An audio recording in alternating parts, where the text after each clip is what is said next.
Hello guys, I hope आप सब लोग ठीक होंगे और ठीक होकर वेट कर रहे होंगे ठीक हो स्टोरी का। तो हम लेके आए हैं आप लोगों के लिए एक रोमांटिक सी स्टोरी।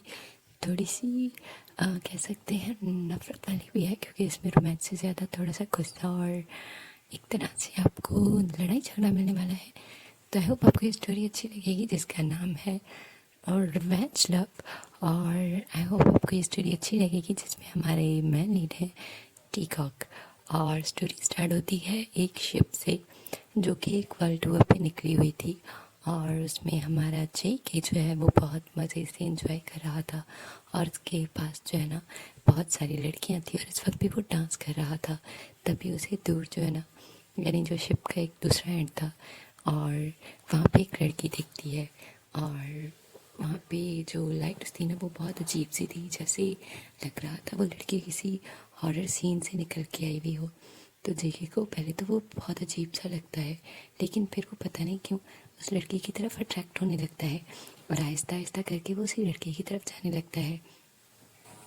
और फाइनली वो लड़की की बहुत जो है ना करीब आ जाता है, और जो जिन लड़कियों के साथ वो डांस कर रहा था वो सब उसे बुला रहे थे कि यहाँ पे आ जाओ जेके, जेके वहाँ कहाँ जा रहे हो। लेकिन जेके जैसे ना जैसे किसी ट्रांस की सिचुएशन में चलता जा रहा है, चलता जा रहा है, और बिल्कुल पीछे मुड़ के नहीं देख रहा।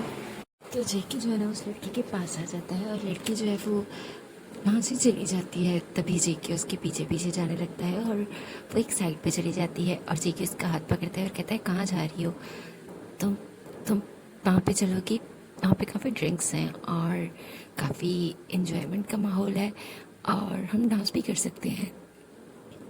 तभी वो लड़की कहती है नहीं, तुम जाके एंजॉय करो, मुझे अकेले रहना पसंद है।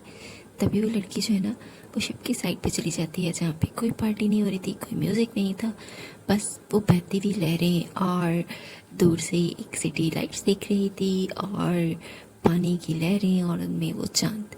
बहुत ही खूबसूरत मंजर था, और लड़की जो है ना वो उसे देखने बैठ जाती है। तभी जेके भी जो है ना उस लड़की के पास आके बैठ जाता है और कहता है सच कह रही हो, मुझे भी ज़्यादा पार्टीज़ नहीं पसंद, मुझे भी अकेले रहना पसंद है, और इस तरह से लाइट्स और चांद को देखना, वो भी पानी में, बहुत ही खूबसूरत मंजर होता है। तभी वो लड़की उसकी तरफ देखती है और कहती है बिल्कुल ऐसा ही है।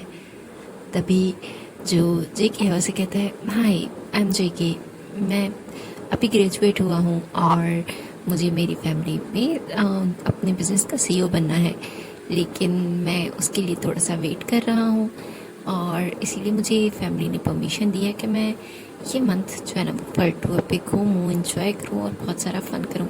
और तुम अपने बारे में क्या बताओगी? तभी जो लड़की है वो कहती है मेरी स्टोरी तुमसे बहुत मुख्तलिफ है। तभी जेके कहता है मतलब? तभी वो लड़की कहती है मैं सिर्फ कुछ प्रूव करना चाहती हूँ, किसी को उसका सबक सिखाना चाहती हूँ, और थोड़ा सा फ़न करना चाहती हूँ। उसके बाद सब कुछ भूल के एक नई ज़िंदगी शुरू करना चाहती हूँ, जहाँ पे मेरे पास कोई रिग्रेट ना हो। और तभी मैं यहाँ पे आई हूँ एक नई ज़िंदगी की शुरुआत करने के लिए। तभी जेके कहता है ओह वाओ, फिर तो हमारी बहुत अच्छी दोस्ती हो सकती है।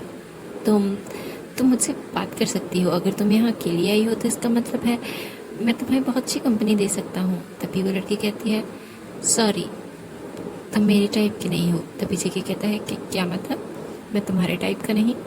तभी वो लड़की कहती है तुम बहुत प्ले बॉय लगते हो, और मैंने जैसे कहा मुझे एक न्यू लाइफ स्टार्ट करनी है, एक खूबसूरत सी लाइफ जहाँ पे मैं एक ही बंदे के साथ अपनी पूरी ज़िंदगी गुजार सकूं।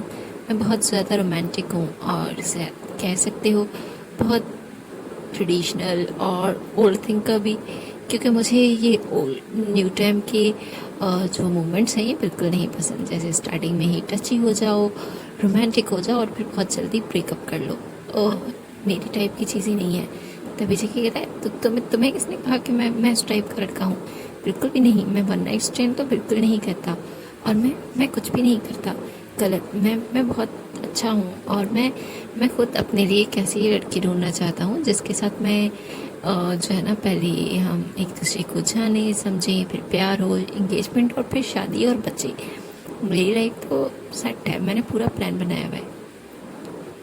तभी वो लड़की उठती है और कहती है मुझे नहीं लगता, तुम्हारी फ्रेंड्स तुम्हें ढूंढ रही हैं, और उनकी आवाज़ें मुझे यहाँ तक आ रही हैं, तुम्हें जाना चाहिए और उनमें से कोई ना कोई तुम्हें आज रात के लिए कंपनी ज़रूर दे देगा।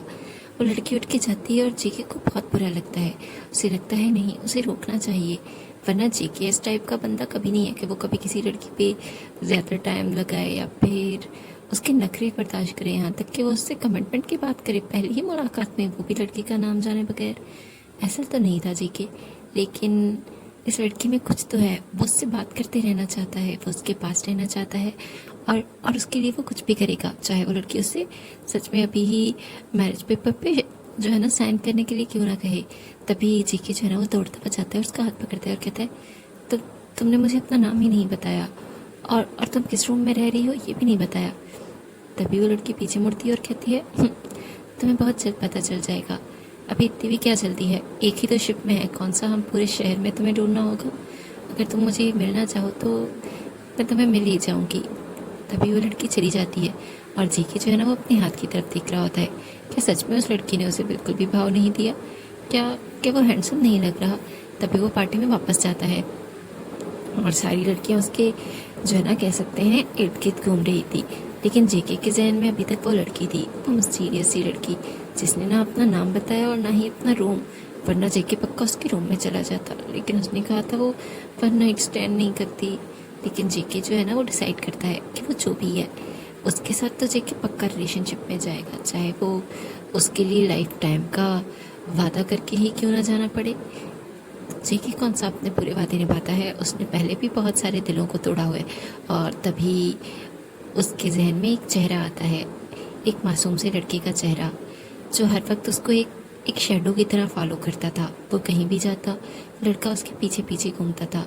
पहले तो जेके को बस उसकी इस तरह से पीछे घूमना ही ठीक लगता था, लेकिन फिर फाइनली वो उस लड़के के करीब जाता है, वो उससे दोस्ती करता है और फिर रिलेशनशिप में जाता है। लेकिन लड़का वो भी इसी तरह से बातें करता है कि वो इस तरह से फिजिकल होके वन नाइट स्टैंड नहीं करना चाहता। तभी जेके उससे वादा करता है कि वो पूरी लाइफ उसी के साथ गुजारेगा, उसे बहुत पसंद करता है। वो लड़का जेके के लिए कोई एडवेंचर नहीं बल्कि एक थ्रिल है, एक नई लाइफ की तरफ एक शुरुआत है। और तभी वो लड़का हेजिटेट करने के बजाय जेके को अपने साथ वो सब कुछ करने देता है। और अगली दफ़ा सुबह जब जेके उठता है तो वो लड़का उसके चेस्ट पे हक कर लेता है और कहता है तुम्हें पता है ये नाइट मेरी लाइफ की सबसे बेस्ट नाइट थी, इसके बावजूद कि इसमें मुझे बहुत दर्द मिला, लेकिन इससे ज़्यादा खूबसूरत रात मैंने आज तक नहीं गुजारी। तभी जेके को बुरा लगता है, वो उस लड़के को सूत करता है और उसके फोrehead पे किस करता है और कहता है तुम रेस्ट करो, मुझे नहीं लगता तुम ठीक हो, मैं जाता हूँ, मुझे कुछ काम है। और फिर वो वहाँ से चला जाता है, रूम में 1-2 दिन की पेमेंट कर देता है और जो स्टाफ था उस होटल का उन्हें कह देता है कि वो उस लड़के का ख्याल रखे। और वो लड़का 2 दिन तक उस रूम में वेट करता रहता है कि जेके आएगा, मे बी जेके अभी आए, जेके कॉल करेगा। लेकिन जेके कॉल मैसेज कुछ नहीं कर रहा था और ना ही उसके किसी कॉल और मैसेज का जवाब दे रहा था। और फाइनली उस लड़के को पता चलता है कि वो सिर्फ एक टॉय बन गया था, जो कि सिर्फ जेके के लिए एक नाइट से ज़्यादा कुछ नहीं।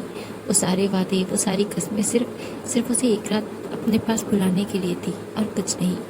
तभी वो लड़का जो है ना वो जेके के पास फिर से आता है, बार बार जेके को जो है ना वो वैसे ही शेडो की तरह घूम रहा होता है। उससे हर बार बस एक सवाल करता है कि अगर तुम कमिटमेंट के लिए राज़ी नहीं थे, तुम मेरे साथ रिलेशनशिप में नहीं आना चाहते थे, तो तुमने मेरे साथ वो वादे क्यों किए, तुमने मुझे वो ख्वाब ही क्यों दिखाए जो पूरे नहीं हो सकते थे। लेकिन जेके के पास कोई जवाब नहीं होता था और जेके हर दफ़ा उसे खुद से दूर करता था और चला जाता था। और सबसे बड़ा दुख तो उसे तब लगा जब अचानक उसे पता चला कि उस लड़के ने सुसाइड कर लिया है, उसने जहर खा लिया है। और उसके बाद जेके को बहुत अफसोस हुआ था उस लड़के की मौत पे। और एक दफ़ा फिर क्या वो सारी गलती कर सकता है? फिर वो सोचता है ये एक लड़की है और ये खुद एक मिस्टीरियस लड़की है, वो नहीं लगता कि वो लड़की उस लड़के की तरह कमज़ोर होगी। और उस लड़के ने तो उस पर कितने साल गुजारे थे, वो उसके जो है ना प्लेग्राउंड से उसका क्लासमेट रहा था और वो उसके हर जगह उसके पास रहता था। और फिर वो सब कुछ हुआ। ये लड़की उसकी तरह बिल्कुल नहीं है। और वैसे भी जेके ने कौन से सारे वादे कर लिए, जेके तो सिर्फ इस शिप पे थोड़ी सी इंजॉयमेंट करना चाहता है, क्योंकि उसे वो लड़की तो चाहिए ही चाहिए। तभी लड़की जो जेके के पास आई थी वो जेके को किस करने लग जाती है, और जेके भी उस लड़की का फेस जो है वो इमेजिन करता है और उस लड़की को अपने रूम में ले जाता है और सुबह जल्दी ही उठ जाता है। और फिर उस लड़की को ढूंढते ढूंढते फाइनली वो लड़की उसे मिल ही जाती है एक सुनसान कोने में, जहाँ पे वो फिर से जो है ना सुबह सुबह सूरज को देख रही थी। और जेके जो है ना उसके पास जाता है और कहता है फाइनली तुम मुझे मिल ही गई। तभी वो लड़की जेके की तरफ देखती है और कहती है मुझे नहीं लगा था तुम इतनी जल्दी उठ के आओगे। तभी जेके कहता है हाँ, मैं तो बहुत पहले उठ गया था, योगा एक्सरसाइज करनी होती है ना मुझे। तभी वो लड़की उसकी तरफ देखती है और उसकी आंखों से साफ पता चल रहा था कि जेके सोया ही नहीं है, बल्कि वो तो शायद कुछ कर रहा था और उसके बाद यहाँ आ गया है। और तभी वो लड़की कहती है लेकिन तुम्हारी आंखें तो कुछ और कह रही है। तभी जेके कहता है ओह, तो तुम आंखों की ज़ुबान भी समझती हो, तो तुम्हें मेरी आंखों में तुम्हारे लिए इंतज़ार नहीं दिखा? मैं पूरी रात सो ही नहीं पाया, सिर्फ इंतज़ार में कि कब सुबह होगी और कब तुम मुझे कहीं मिलोगी, क्योंकि मैं तुम्हारा रूम नहीं ढूंढना चाहता था। तभी वो लड़की स्माइल करती है और कहती है ठीक है। और फिर जेके और वो लड़की आहिस्ता आहिस्ता क्लोज होने लगते हैं, क्योंकि अब वो जेके इसी लड़की जो है ना वो दूर नहीं जाती। और फाइनली 3 दिन बाद वो लड़की जेके को अपना नाम बता देती है और उसका नाम था पेनी। और वो बहुत खूबसूरत थी, उसके बड़े से बाल थे ब्लैक कलर के, और उसकी वो खूबसूरत सी आँखें, उसके होंठ, उसके फीचर्स। और वो जब भी जेके के करीब आती, जेके का दिल भी सच में लगता था घंटियाँ बजने लग गई हैं। इसीलिए जेके भी जो है ना वो जल्दबाजी नहीं कर रहा था कि वो लड़की उससे दूर ना चली जाए, क्योंकि उसकी बातों से अंदाज़ा हो चुका था कि वो लड़की कितनी सीरियस है। और तभी वो लड़की जो है ना वो तीसरे दिन जेके के पास जाती है। जेके जो अभी जो है ना वो मूनलाइट देख रहा था, तभी वो लड़की जेके के पास जाती है और उसके बैक पे हक कर देती है और कहती है तुमने ज़्यादा इंतज़ार तो नहीं किया?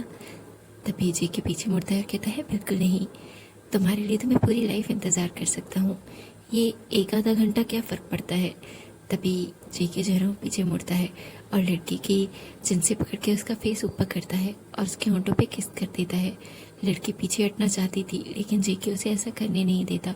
और जब उस लड़की को लगता है, यानी मैनी को, कि वो अब सांस नहीं ले सकती, तभी वो बार बार जेके के जो चेस्ट है उस पर जो है ना वो हाथ से थप्पड़ मारने लगती है, दूर धकेलने लगती है। और जब जेके दूर हटता है तब वो कहता है तुम पता हो, तुम बहुत सॉफ्ट हो, मैं अपने आप को रेजिस्ट ही नहीं कर पा रहा। काश कि यहाँ पे कोई परसिस्ट होता और हम दोनों उससे के पास जाके शादी भी कर लेते। तभी वो लड़की हंसती है और कहती है इतने ज़्यादा बेसब्री क्यों हो रहे हो, अभी तो हमें एंजॉय करना है। और तभी जो शिप के कैप्टन है वो अनाउंस करते हैं कि वो अब एक नई सिटी पहुंच चुके हैं और एक नई कंट्री भी। यहाँ पे वो लोगों को 1 वीक का स्टे है और उसके बाद फिर वो नई कंट्री के लिए निकलेंगे। तभी जेके जो है ना वो विनी की तरफ देखता है और कहता है ओ, तो हम लैंड पे आ गए, क्या तुम मेरे साथ स्टे करना चाहोगी? क्या हम एक साथ घूम सकते हैं? तभी वो विनी जो है वो शाय फील करती है और कहती है क्यों नहीं, ज़रूर। और फिर वो अपना अपना सामान लेते हैं और एक साथ आ जाते हैं, जहाँ पे वो दोनों एक ही होटल में रुकते हैं और दोनों के रूम्स जो है ना वो बराबर में होते हैं। और जेके जो है ना वो बर्दाश्त ही नहीं कर पा रहा होता, उस एक दीवार को भी नहीं। तभी वो लोग अभी अभी रूम में पहुँचे ही होते हैं कि वो जल्दी से विनी के रूम में आ जाता है और विनी कहती है कि वो फ्रेश हो रही है, इसलिए जेके को कहती है कि वो चला जाए और विनी उसे डिनर टेबल पे मिलेगी। लेकिन जेके वो तो विंडो के पास खड़ा होकर वेट करता है। और अभी थोड़ी ही देर गुजरी थी कि अचानक से बाथरूम का दरवाज़ा खुलता है और विनी बाहर आती है। और विनी के जो बाल थे वो एक टॉवल में बंद थे और दूसरा टॉवल उसने अपनी जो चेस्ट है और अपनी थाइस तक ले आया हुआ था। और उसकी गोरी टांगे, उसके बाजू जेके से रहा ही नहीं जाता। जेके जल्दी से आगे बढ़ता है और उसके पास जाता है। विनी बहुत ज़्यादा डर जाती है, जैसे उसने कोई भूत देख लिया हो। वो कहती है तुम यहाँ क्या कर रहे हो? तुम्हें मैंने कहा था ना बाहर जाके वेट करने के लिए। तभी जेके कहता है मैं जाने ही वाला था, बस मैं तुम्हारी विंडो का व्यू देख रहा था, वो बहुत खूबसूरत है, देखो सामने। तभी जो विनी है वो डर जाती है और कहती है पर तुम जाओ, मुझे चेंज करना है, मैं बहुत ज़्यादा नर्वस हो रही हूँ, मैं तुम्हारी मौजूदगी में मैं चेंज नहीं कर सकती। तभी जेके कहता है मैं बिल्कुल नहीं देखूँगा, तुम चेंज कर सकती हो यहाँ पे। तभी विनी जो है ना वो जेके के पास जाती है और कहती है बिल्कुल नहीं। तभी जो विनी है वो जेके के पास जाती है और कहती है नहीं, बाहर जाओ, अगर तुम यहाँ होगे तो मैं कब डिसाइड ही नहीं कर पाऊंगी कौन सी ड्रेस पहनूं। तो जेके कहता है मैं तुम्हारी हेल्प करता हूँ ना, और वो जल्दी से उसके बैग की तरफ जाता है जो कि जिप ओपन थी, वो सिर्फ उसे खोलता है तो उसमें लड़कों की तरह कपड़े दिख रहे थे और कुछ अजीब सी ब्रास भी, जैसे कि आर्टिफिशियल हो। लेकिन जेके ज़्यादा नहीं सोचता क्योंकि विनी उसे जल्दी ही उसे दूर कर देती है और कहती है जाओ, मैं ऐसे कंफर्टेबल नहीं हूँ, प्लीज़। तभी जेके कहता है ठीक है, जा रहा हूँ, तुम्हारा वेट करता हूँ।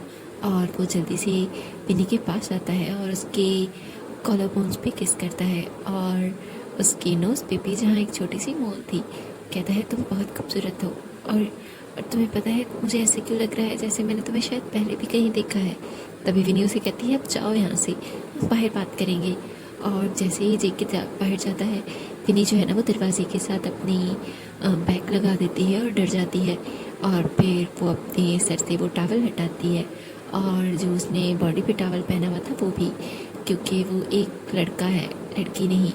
और विनी जो है ना वो जल्दी से जाके वो अजीब सी चीज़ें जो उसे लड़की बनने में हेल्प करती हैं वो उठाता है और फिर एक खूबसूरत सी ड्रेस पहनता है छोटी सी, और फिर रूम से बाहर जाता है और कहता है तुम्हें बहुत जल्द इसका जो है ना खमियाजा भुगतना होगा। तुम्हें तुम्हें पता चलेगा कि लव क्या होता है और धोखा क्या है। और तभी जेके जो कि ऑलरेडी खाना ऑर्डर कर चुका था और अब वो वेट कर रहा था, विनी जैसे ही आती है वो जल्दी से उठ के उसके लिए चेयर ठीक करता है क्योंकि विनी बहुत खूबसूरत लग रही थी और जेके तो अपनी नज़रें ही पीछे नहीं कर पा रहा था। तभी जेके जो है ना वो विनी का हाथ पकड़ता है और कहता है जब मैंने तुम्हें फर्स्ट टाइम देखा था ना, तब मुझे लगा था मेरी पूरी दुनिया ही रुक गई है। मुझे नहीं पता मुझे ऐसा पहले कब फील हुआ, लेकिन ये मुझे सब पहली दफ़ा लग रहा है। और हाँ, मैं कन्फेस करता हूँ, जब मैं तुम्हारी शिप पे तुम्हारे आहिस्ता करीब आने की सोचा था, तब मैंने सिर्फ यही सोचा था कि मैं तुम्हारे साथ टाइम स्पेंड करना चाहता हूँ और उसके बाद फिर हम दोनों के रास्ते अलग हो जाएंगे। लेकिन अब ऐसा बिल्कुल नहीं होगा। अब मैं तुम्हारे साथ रहना चाहता हूँ, पर प्लीज़ तुम मुझे अपनी पूरी इन्फॉर्मेशन दे दो, कहीं गुम मत हो जाना। मुझे सच में डर लग रहा है कि तुम किसी दिन खो जाओगी और मैं तुम्हें पकड़ नहीं पाऊँगा। और प्लीज़ तुम मुझे इतनी ज़्यादा डियर हो गई हो, इतनी ज़्यादा प्यारी हो गई हो कि मैं तुम्हें खोने का तसव्वुर भी नहीं कर सकता। तभी जेके जो है ना वो वी का हाथ पकड़ता है विन्नी का और उसको हाथ पे किस कर देता है और उसके हाथ में एक रिंग भी पहना देता है और कहता है ये रिंग मेरी मदर की है और मुझे बहुत डियर है। मैं हमेशा से इसे अपने पास रखता आया हूँ और अब मैं चाहता हूँ ये तुम्हारे पास रहे। तभी विनी जो है ना वो स्माइल करती है और कहती है ज़रूर, मैं इसका बहुत ख्याल रखूँगी। और फिर वो दोनों डिनर करते हैं और डिनर के बाद जो जेके है वो विनी के रूम में जाना चाहता था, लेकिन विनी जो है ना उसे मना कर देती है और उसकी शर्ट से खींच के उसे अपनी तरफ करती है और उसके होंठों पे किस कर देती है और उसके बाद रूम में चली जाती है। और फिर वो जो कुछ दिन वहाँ पे और रुकते हैं वो वैसे ही होता है, उनके बीच में किस तो शेयर होता है, लेकिन उससे ज़्यादा विनी जेके को जाने नहीं देती। जेके को बुरा भी लग रहा था और जेके के पास हर रोज़ एक नई लड़के की ऑफ़र भी आ रही थी जो उसके साथ शिप में भी थी, लेकिन जेके डिसाइड करता है कि वो विनी के साथ चीट नहीं कर सकता। कहीं विनी उसे छोड़ के चली गई तो वो भी विनी से दूर नहीं होना चाहता था और उसे खुद नहीं पता था कि ये डेस्परेशन है, लस्ट है या फिर उससे कुछ ज़्यादा, लेकिन उसे विनी चाहिए थी हर हाल में, हर हालत में। और तभी वो लोगों का एक वीक पूरा हो जाता है और वो उस मुल्क के कुछ शहर जो कि एक बसेस में जाके अलग अलग जगहें घूमनी थी वो देख चुके थे और अब वो वापस उस शिप पे आ जाते हैं और वो शिप फिर से जो है ना वो समंदर के बीच में था और जेके जो है ना अभी वो विनी को बैक हक करके खड़ा हुआ था और अपनी बॉडी को विनी की बॉडी के साथ मूव कर रहा था, जिससे विनी की बॉडी को भी अजीब लग रहा था, जैसे वो भी कुछ करना चाहता हो। विनी पीछे मुड़ती है और जल्दी से जेके को किस कर देती है और कहती है प्लीज़ ये नहीं करो, मैं अपना कंट्रोल नहीं खोना चाहती। मैंने अपनी लाइफ में कुछ प्रॉमिसेस किए हैं, मैं वो प्रॉमिसेस नहीं तोड़ना चाहती। तभी जेके कहता है कि मैं तुम्हारे लिए इतनी मायने भी नहीं रखता कि तुम मेरे लिए अब एक ये प्रॉमिस तोड़ दो प्लीज़, मैं और दूर नहीं रह सकता तुमसे, मैं तुमसे बहुत मोहब्बत करता हूँ। और तभी विनी जो है ना वो जेके को कहती है ठीक है, हम आज रात को मिलेंगे, अभी अभी तुम जाओ और मुझे भी कुछ कुछ काम करना है। तभी जेके कहता है यहाँ पे कौन सा काम। तभी विनी उसे कहती है जाओ ना, मुझे कुछ तैयारियाँ करनी है और फिर तुम मेरे रूम में मिलेंगे रात को। तभी जेके एक्साइटेड होता है और कहता है ठीक है तुम जाओ।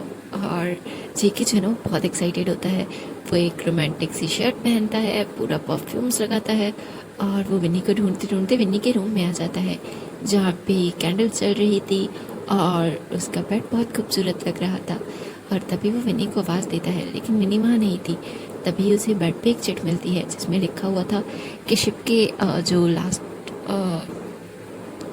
वाली कॉरिडोर है वहाँ पे आके मिलो। तभी जेके कहता है इतना खूबसूरत रूम डेकोरेट करके वो खुद कहाँ चली गई, लगता है कोई और सरप्राइज़ देने वाली है।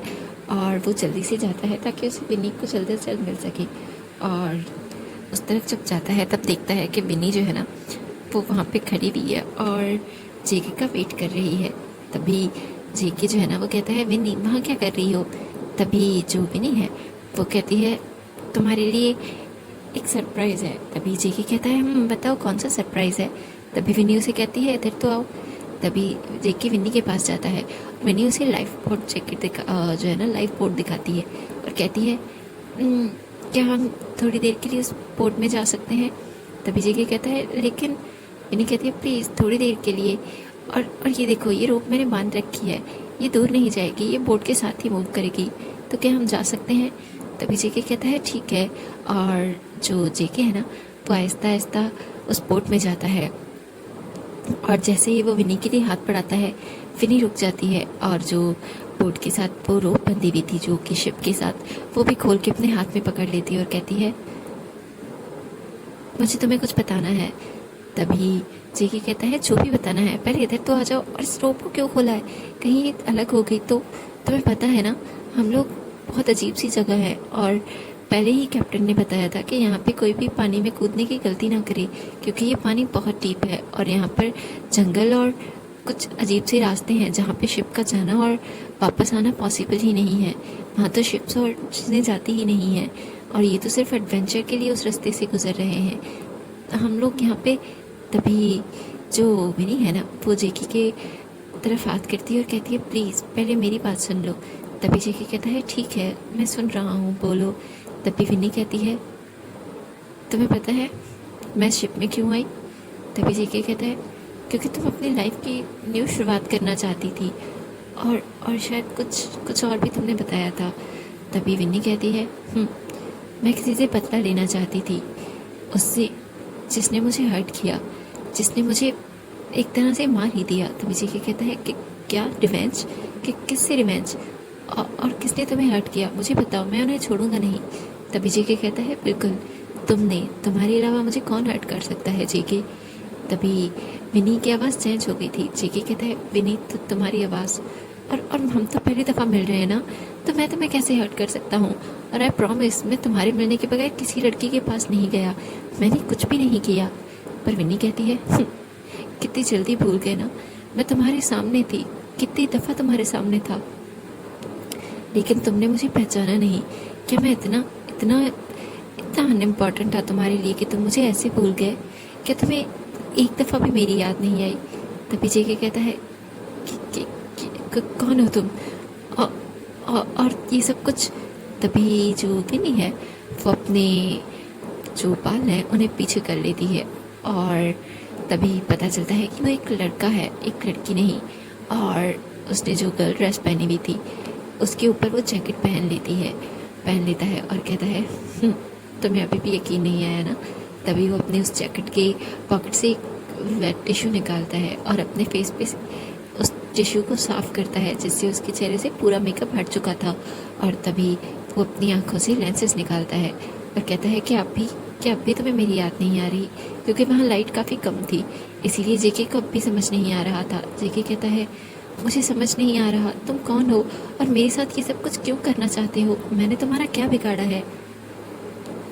तभी वो लड़का हंसता है और उसकी हंसी में एक तरह का दर्द था। जेके रुक जाता है और तभी कहता है तुम वी हो। लेकिन वी तो मर चुका है, वी ने तो सुसाइड कर लिया था। तभी वी जो है ना वो कहता है, ओह तो तुम्हें फाइनली याद आ गया कि तुम एक वी से मिले थे जिसकी तुमने लाइफ ख़राब कर दी, जिसको तुमने मार ही दिया है। तभी वी कहता है, तुम्हें नहीं पता, मैं मैं इस दिन का कब से इंतज़ार कर रहा था। अब तुम्हें अंदाज़ा होगा कि धोखा क्या होता है और ज़िंदगी के लिए लड़ना क्या। जब तुम इस पूरे पानी में कितने दिनों तक, कितने महीनों तक, और हो सकता है कितने सालों तक रहो, या फिर अगले ही पल तुम इस ज़िंदगी को खो दो, तब तुम्हें अंदाज़ा होगा। तभी जेके जल्दी से आगे बढ़ के उस रोप को लेना चाहता है और कहता है, वी तुम ये नहीं कर सकते, प्लीज़ वी। तुम्हें पता है मैंने तुम्हें बहुत ढूंढा कि मैं तुमसे सॉरी कर सकूं, और शायद मैं तुमसे दूर भी इसीलिए हो गया था क्योंकि मैं बहुत ज़्यादा शर्मिंदा था। मुझे बहुत बुरा लग रहा था कि मैंने तुम्हें हर्ट किया है। लेकिन वी तुम जानते हो ना, मैं लड़कियों में इंटरेस्टेड हूँ और मेरी लाइफ भी मैं तुम्हें कैसे समझाऊँ। पहले प्लीज़ प्लीज़ मुझे बोर्ड पे ले लो। तुमने जो करना था कर लिया, हम बैठ के बात करते हैं। तभी भी कहता है, बिल्कुल नहीं, जो हमें बातें करनी थी वो हमने कर ली। तुमने और तुम्हारे उन दोस्तों ने मेरे साथ क्या किया, तुम्हें लगता है मैं इतनी जल्दी भूल जाऊँगा? बिल्कुल नहीं। हाँ, अब मेरे दिल में तुम्हारे लिए सिर्फ और सिर्फ नफ़रत है, लेकिन इस नफ़रत को ख़त्म करने के लिए तुम्हें ख़त्म होना होगा। मिस्टर जेके, आज के बाद ना मेरे दिल में कोई नफ़रत रहेगी और ना मोहब्बत। मैं अपनी लाइफ में आगे बढ़ पाऊँगा, मैं अपनी एक नई लाइफ शुरू कर पाऊँगा। तुमने मेरी लाइफ, मेरा करियर, सब कुछ ख़त्म कर दिया। तुम्हें अंदाज़ा भी नहीं था तुमने कितनी बुरी तरीके से तोड़ा था मुझे। और तुम्हारे दोस्त उस बात पे हंसते थे और मेरा मजाक उड़ाते थे, और तुम्हें लगता है कि मैं जिंदा था। अगर मैं मरता नहीं तो मैं क्या करता। वो तो उस गॉड ने मुझे नई लाइफ दी है। ये नई ज़िंदगी सिर्फ एक गिफ्ट थी जो मुझे उस जहर के बाद भी मिली थी, और उस कोमा में रहने के बावजूद भी मैं वापस सरवाइव कर पाया। और अब बस मैं एक ही काम करना चाहता हूँ, तुमसे पता लेना चाहता हूँ। तुम्हें अंदाज़ा नहीं है जो कुछ मैंने फील किया है ना, अब वो तुम भी फील करोगे। और भी ये सब कुछ कह के जो रोप थी उसके हाथ में, वो जेके की तरफ फेंकने ही वाला था। तभी जेके जो है ना वो जल्दी से एक जंप करता है और वी को पकड़ना चाहता था ताकि वो वी के सहारे पीछे जा सके। लेकिन क्योंकि वी जो है वो अभी बहुत ही एक सॉफ्ट सा बॉय है, जो कि लड़की के गेटअप में ज़्यादा खूबसूरत लग रहा था, या फिर कह सकते हैं सूटेबल। वो एक फर्जाइल सा लड़का था, इसीलिए वो जेके का वजन अपनी तरफ खींचने के बजाय वो खुद जेके की तरफ चला जाता है और वो खुद भी उसी बोट में गिर जाता है। और जब वो दोनों एक दूसरे के ऊपर गिरे हुए थे, और जब वी जेके के फेस को देखता है और जेके वी की तरफ देख रहा था, उसका दिल बहुत ज़ोर ज़ोर से धड़क रहा था। तभी वी कहता है कि तुमने क्या किया, तुम अब भी मेरी ज़िंदगी को ख़राब करना चाहते हो। यू स्टूपिड जेके, हटो मुझसे। और वो जल्दी से शिप को पकड़ना चाहता था, लेकिन उन दोनों ने बहुत देर कर दी थी क्योंकि शिप उनसे बहुत दूर जा चुकी थी। और अब जेके और भी अब उस लाइफ बोट पे थे और वो शिप को दूर जाता हुआ देख रहे थे। जो भी है ना वो ज़ोर ज़ोर से चीखने लग जाता है ताकि शिप में से कोई उन्हें देख ले और उन्हें अपनी तरफ खींच ले, उन्हें बचा ले। और जेके चुपचाप वी को देख रहा था और कह रहा था, देखो इसीलिए कहते हैं जो दूसरों के लिए गड्ढा खोदते हो ना, उसमें खुद भी गिर जाते हो। अब बताओ अब हम क्या करेंगे, किसी को फ़ोन करो और जल्दी से उन्हें यहाँ बुलाओ। तभी वी जो है ना वो जल्दी से अपनी फ़ोन ढूंढने लगता है कि उसका फ़ोन। तभी उसकी जो जैकेट है उसकी जेब में तो फ़ोन ही नहीं था, उसने फ़ोन तो वहाँ पे सीढ़ियों पे रखा हुआ था। और जेके की तरफ वी देखते हुए कहता है, मेरा फ़ोन तो शिप में रह गया। तभी जेके कहता है, ये क्या कह रहे हो, ऐसे नहीं हो सकता। तो मुझे लगा तुम्हारे पास फ़ोन है, हम किसी को फ़ोन कर सकते हैं। तभी वी जो है ना और फिर जेके भी चिल्लाने लग जाता है और वो इशारे करने लग जाता है बोट शिप की तरफ के ताकि कोई देख सके। लेकिन एक तो रात थी और दूसरी तरफ जिस वो बैक साइड से दोनों निकले थे उस साइड कोई ज़्यादा लोग इस वक्त थे ही नहीं, और शिप आहिस्ता आहिस्ता उनसे दूर जा रहा था क्योंकि शिप में इस वक्त म्यूज़िक चल रहा था, पार्टी चल रही थी। और वो दोनों शिप को अपनी आंखों से दूर जाता हुआ देख रहे थे क्योंकि वो लहरों के साथ पीछे जा रहे थे। शिप जितनी स्पीड से आगे जा रहा था उतनी स्पीड से पानी पीछे जा रहा था और उनकी जो बोट है वो उतनी ज़ोर से पीछे जा रही थी। और जेके और वी जो है ना वो बहुत ज़्यादा डर जाते हैं और जो बोट है वो बिल्कुल भी बैलेंस नहीं हो पा रही थी। अचानक से जो पानी है ना वो बहुत बड़ी बड़ी वेव्स आने लग गई थी उस समंदर में, और वो दोनों अब सिर्फ अपनी जान बचाना चाहते थे और इसलिए वो दोनों लड़ने लग जाते हैं। जो जेके है वो वी को धक्का दे रहा था और वी जेके को, ताकि वो छोटी सी बोट पे एक बंदा सरवाइव कर सके, लेकिन दोनों ही अपनी जान बचाना चाहते थे। तभी जेके उसे कहता है रुक जाओ, हम दोनों में से एक अगर इस बोट पे रहा तो वैसे ही मर जाएगा और दोनों भी, इसीलिए चुपचाप हो जाओ। अगर हम लड़ेंगे तो एक बंदा रह पाएगा, लेकिन मे भी हम शायद इस झंझट से निकल सकते हो। क्यों ना हम इस बोट को चलाना सीख लें। तभी वी कहता है नहीं चला सकते, इसकी तो वो जो बम्बू स्टिक्स होती हैं वो भी निकाल के फेंक देती। तभी जेके कहता है ओ नो, तुम इस हद तक गिर सकते हो, मैंने सोचा नहीं था। तभी जेके जल्दी से वी को पंच मारता है, जिससे वी जो है ना वो पानी में गिर जाता है। और जेके कहता है जाओ अब डूबो, मुझे तुम्हें देख के भी अब गुस्सा आ रहा है। तुम्हें नहीं पता, मैंने अपनी लाइफ में फर्स्ट टाइम लव महसूस किया और तुमने मुझे धोखा दे दिया। तुमने वो सब कुछ क्यों किया? अगर तुम मुझसे बदला ही लेना चाहते थे तो डायरेक्ट मुझे शिप में गिरा देते, पर वो मत करते, मेरे इमोशंस के साथ मत खेलते। अभी भी तुम्हें देख रहा हूँ तो मुझे मुझे तुम पर प्यार ही आ रहा है, जो मैं बिल्कुल नहीं चाहता। और वी जो है ना वो बहुत ज़्यादा मुश्किल से सरवाइव कर रहा होता है, डूब रहा होता है, और फिर फाइनली वो बोट को पकड़ लेता है और वो जेके को कहता है जेके प्लीज़ प्लीज़ मुझे ऊपर खींच लो, पानी बहुत ठंडा है, मैं मरना नहीं चाहता, प्लीज़ एक दफ़ा फिर से मैं तुम्हारी वजह से नहीं मरना चाहता। और जेके को भी एहसास होता है। तभी वो वी को जल्दी से हाथ से खींचता है और ऊपर ले आता है। और तभी जो वी है जैसे ही ऊपर आता है वो जेके को धक्का दे देता है। जेके क्योंकि स्विमिंग में बहुत अच्छा था, वो सरवाइव करके ऊपर आ रहा था, लेकिन वी उसे बार बार धक्का दे के बोट से गिरा कर कह रहा था अब जाओ खुद ही डूबो, मुझे नहीं चाहिए तुम। तभी जेके उसे कहता है जो हो गया, तुमने अपना बदला ले लिया ना, अब हमें एक दूसरे की ज़रूरत है यहाँ से निकलने के लिए। और ये बोट देखो किस तरफ जा रहा है, ये उसी सुनसान तरफ रास्ते की तरफ जा रहा है जो शिप से हमें दूर से दिखाया गया था। और अचानक से उस तरफ जो वेव्स थी ना वो बड़ी से बड़ी होती जा रही थी, और जेके और वी जो है ना उन वेव्स के साथ बहते जा रहे थे। और वी भी जो है ना वो जेके की हेल्प करता है और दोनों ही एक दूसरे को और बोट को पकड़ के बैठ जाते हैं।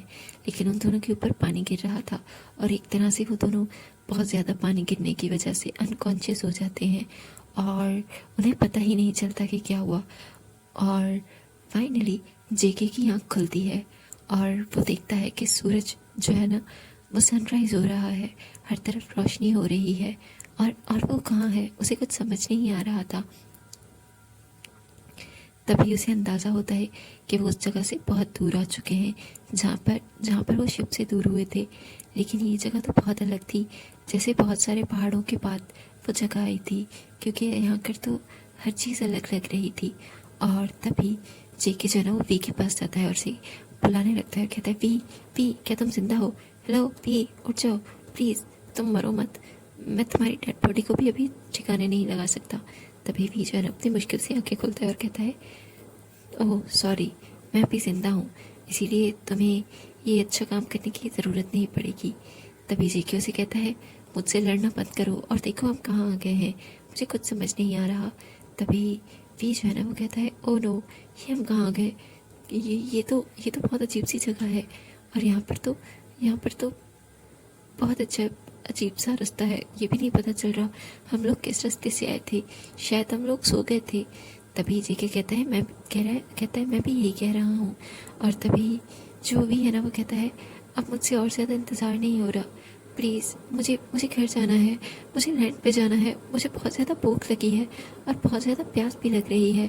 तभी जो जेके है ना वो कहता है ये सब कुछ तुम्हारी वजह से हो रहा है, इसीलिए चुपचाप बैठे रहो, मुझे तुम्हें देख के गुस्सा आ रहा है। तभी वी कहता है हाँ, और जैसे तुम्हें देखकर तो मुझे प्यार ही आया जा रहा है ना तुम पे।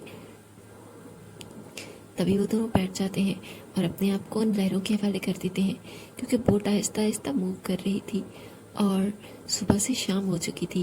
कभी वो दोनों लड़ रहे थे, कभी झगड़ रहे थे, और उन दोनों की एनर्जी अब ड्रेन हो चुकी थी, क्योंकि वो दोनों काफ़ी देर तक पानी में डूबते रहे और फिर इस तरह से वो दोनों थक चुके थे। अब उन दोनों को सिर्फ एक ही चीज़ याद थी कि सरवाइव कैसे करना है। भूख लग रही थी, प्यास लग रही थी।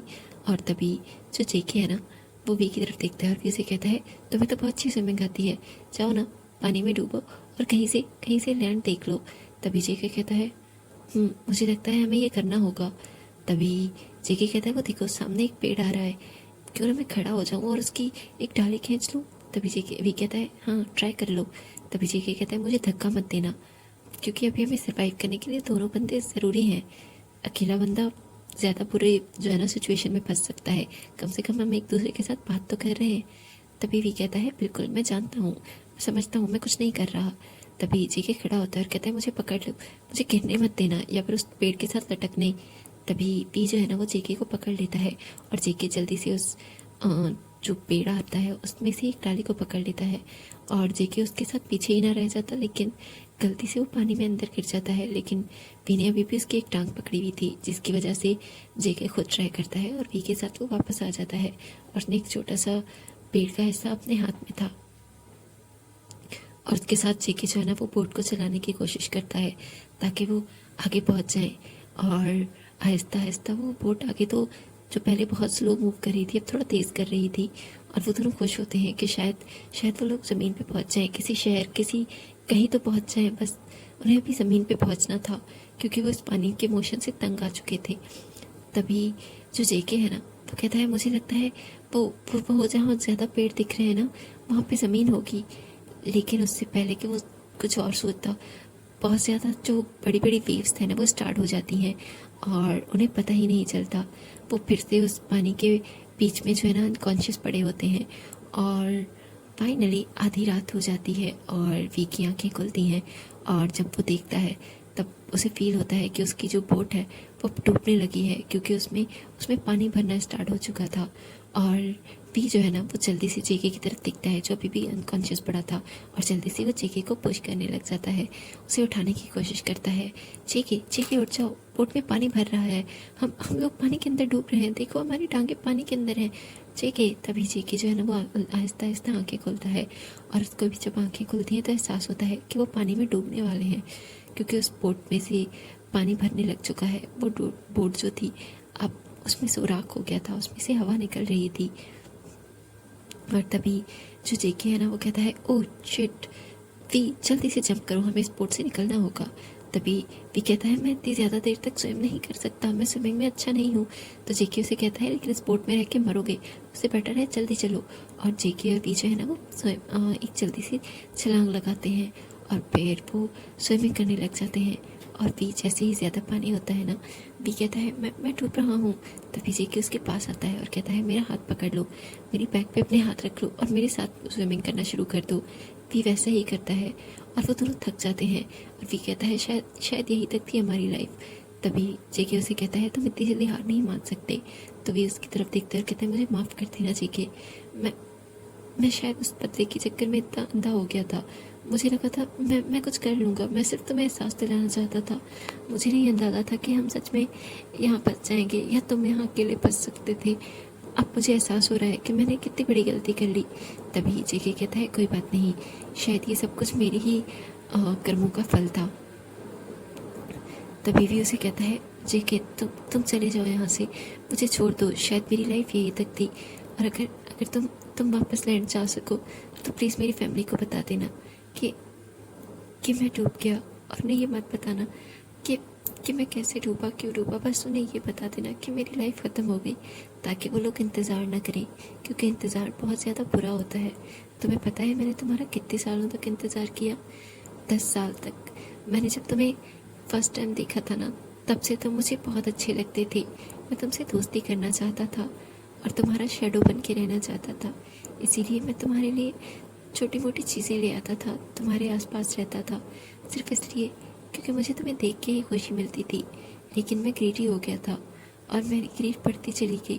मैं तुमसे बात करना चाहता था, तुमसे फ्रेंडशिप करना चाहता था और जब फ्रेंडशिप हुई तब मैंने अपना लव कन्फेस कर दिया। मैं आगे बढ़ना चाहता था और तुम्हारे साथ वो सब चीज़ें कर ली। शायद मैं ग्रीडी ना होता, शायद मैं ये सब कुछ ना होता।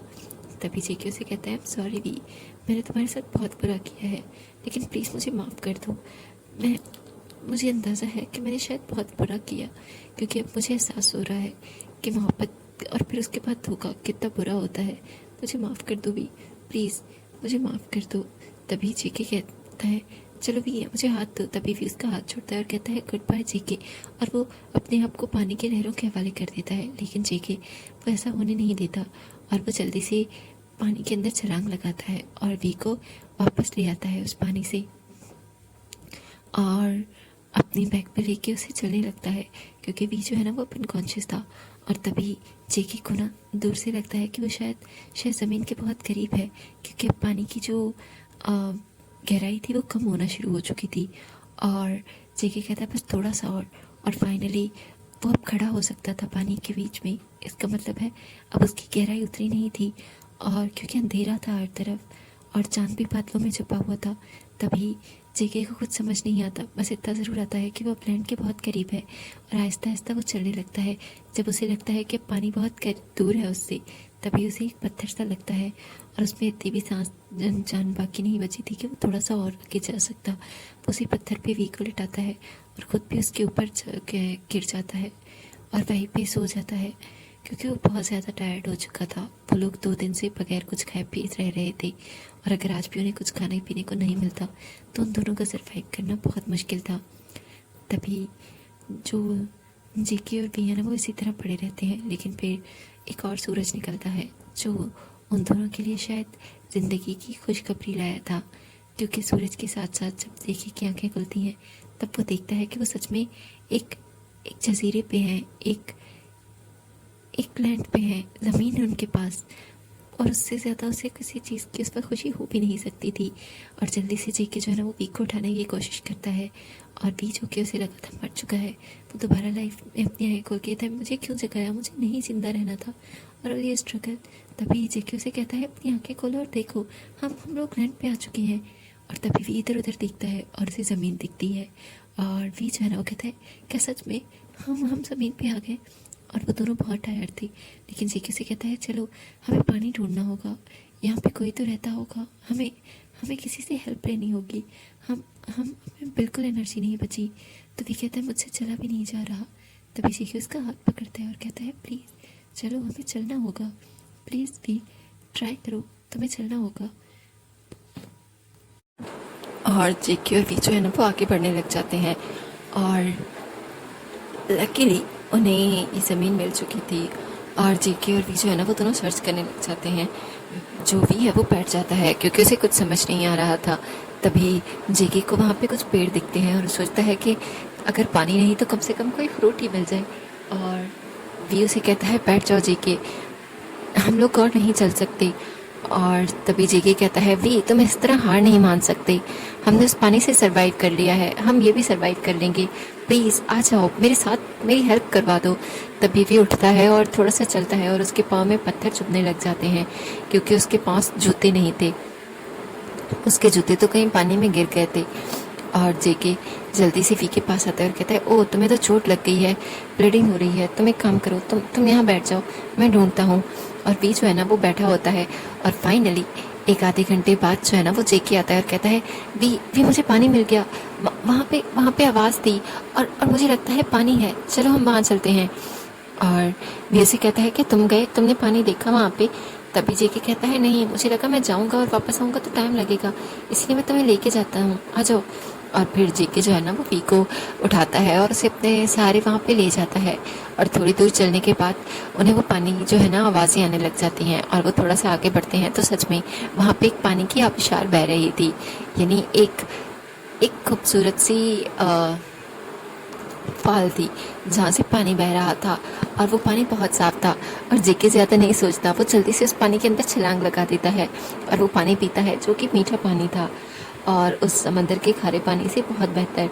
और तभी जेके जल्दी से नहाता है, अपनी बॉडी को रब करता है और वो पेट भर के पानी पी लेता है। और वी जो कि पानी बाहर बैठ के पानी पी रहा था, तभी जेके उसे कहता है तुम भी पानी के अंदर आ जाओ, हम लोग उस पानी में रहे तो हमारी बॉडी इचिंग कर रही है और ये पानी बहुत साफ़ है। तभी वी भी जो है ना वो उस पानी के अंदर आ जाता है, और फिर पानी पीने के और नहाने के बाद उन दोनों में थोड़ी सी एनर्जी आ जाती है। वो दोनों बाहर आते हैं और अपने जो गीले कपड़े थे जो वो पानी में उतर गए थे उनको उतार के उन पेड़ों पे रख देते हैं। और जेके सिर्फ शॉर्ट्स में था और बी जो है पैंट में। तभी जेके उसे कहता है तुम ये पहन सकते हो। तभी बी कहता है तुम कह सकते हो ये, लेकिन मेरे पास तो कपड़े भी नहीं थे, ये देखो मैंने तो पहना ही शॉर्ट्स था, क्योंकि मैंने वो गर्ल वाली ड्रेस जो पहनी हुई थी। तभी जेके जो है ना वो स्माइल करता है और कहता है हाँ वो ड्रेस कहाँ गई। तभी भी कहता है वो तो मैंने बोट में ही उतार दी थी ना। तभी जेके कहता है ओ काश के तुम ले आते, शायद वो हमारे किसी काम आ जाती। तभी भी कहता है मुझे भी अब यही लग रहा है। तभी जेके उसे कहता है वैसे तुम उस ड्रेस में ज़्यादा खूबसूरत लग रहे थे। तभी भी उसे कहता है प्लीज़ मुझे टीज़ करना बंद करो और मुझे बहुत भूख लगी है। तभी जेके कहता है हाँ मैंने यहाँ आते हुए कुछ पेड़ देखे थे, उन पे कुछ फ्रूट्स थे, शायद वो खाने वाले हों। तभी भी कहता है क्या पता वो जहर वाले हों। तभी जेके उसे कहता है क्या पता वो खाने वाली चीज़ें हों, हमें ट्राई तो करनी चाहिए ना, रुको मैं उन्हें ले आता हूँ और फिर हम उन्हें खा लेते हैं, शायद हम लोग सरवाइव कर जाएं। पहले मैं ट्राई करूँगा। तभी भी उसे कहता है रुको मैं भी तुम्हारे साथ चलता हूँ। तभी जेके उसे कहता है ठीक है आ जाओ हम दोनों साथ में चलते हैं। और जेके और वी जो है ना वो आहिस्ता आहिस्ता मूव करते हैं। जेके कुछ फ्रूट्स कलेक्ट कर लेता है लेकिन उन्हें खाने में थोड़ा डर लग रहा था क्योंकि उन्हें नहीं पता था ये कौन से फ्रूट्स हैं और पॉइजनस भी हो सकते हैं। तभी जेके एक फ्रूट को ट्राई करता है और फिर थोड़ी देर वेट करने के बाद कहता है नहीं ये बहुत अच्छा है, और फिर भी वो फ्रूट्स खा लेता है और वो फ्रूट्स काफ़ी सारा तोड़ लेते हैं और मज़े से वो फ्रूट खाते हैं। और इसके बाद दोनों ही जो है ना वो कहते हैं कि अब हमें क्या करना होगा। तभी भी कहता है मैं तो बहुत थक चुका हूँ, मैं थोड़ी रेस्ट करना चाहता हूँ। तभी जेके उसे कहता है हमें रेस्ट कर लेना चाहिए चलो। तभी जो जेके है ना वो और भी एक जगह लेट जाते हैं। तभी वी उसे बताता है कि जेके बहुत खूबसूरत लगता था, बहुत क्यूट सा, जब वो बच्चा था उसे खेलते हुए हंसते हुए और उस तरह मस्ती करते हुए देखना वी को बहुत पसंद था। तभी जेके कहता है और तुम बचपन में बहुत क्यूट थे, बिल्कुल एक डॉल की तरह। वो तो मैं अपनी मस्ती में गुम था लेकिन मैं तुम्हें नोट ज़रूर करता था और तभी तो मैंने तुम्हारे साथ दोस्ती की थी और दोस्ती से ज़्यादा भी।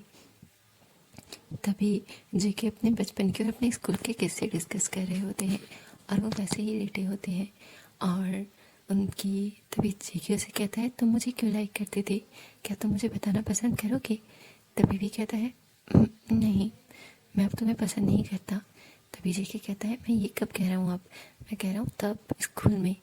तभी भी कहता है एक दफ़ा मैं जब मैं स्कूल आया था ना, नया नया था और मैं रो रहा था, तभी मुझे सब लोग घूर घूर के देख रहे थे, लेकिन तभी मुझे तुम देखे जो कि अपने फ्रेंड्स के साथ बात करते हुए हंस रहे थे और तुम बहुत खूबसूरत लग रहे थे, वो क्यूट से बच्चे। और मुझे तुम्हें देख के मुझे भी हंसी आ गई थी और उसके बाद जब भी मैं डाउन फील करता, बुरा फील करता, मैं तुम्हारी तरफ देखता था क्योंकि तुम्हारी ये बनी स्माइल बहुत क्यूट थी और मुझे इसे देख के बहुत अच्छा लगता था।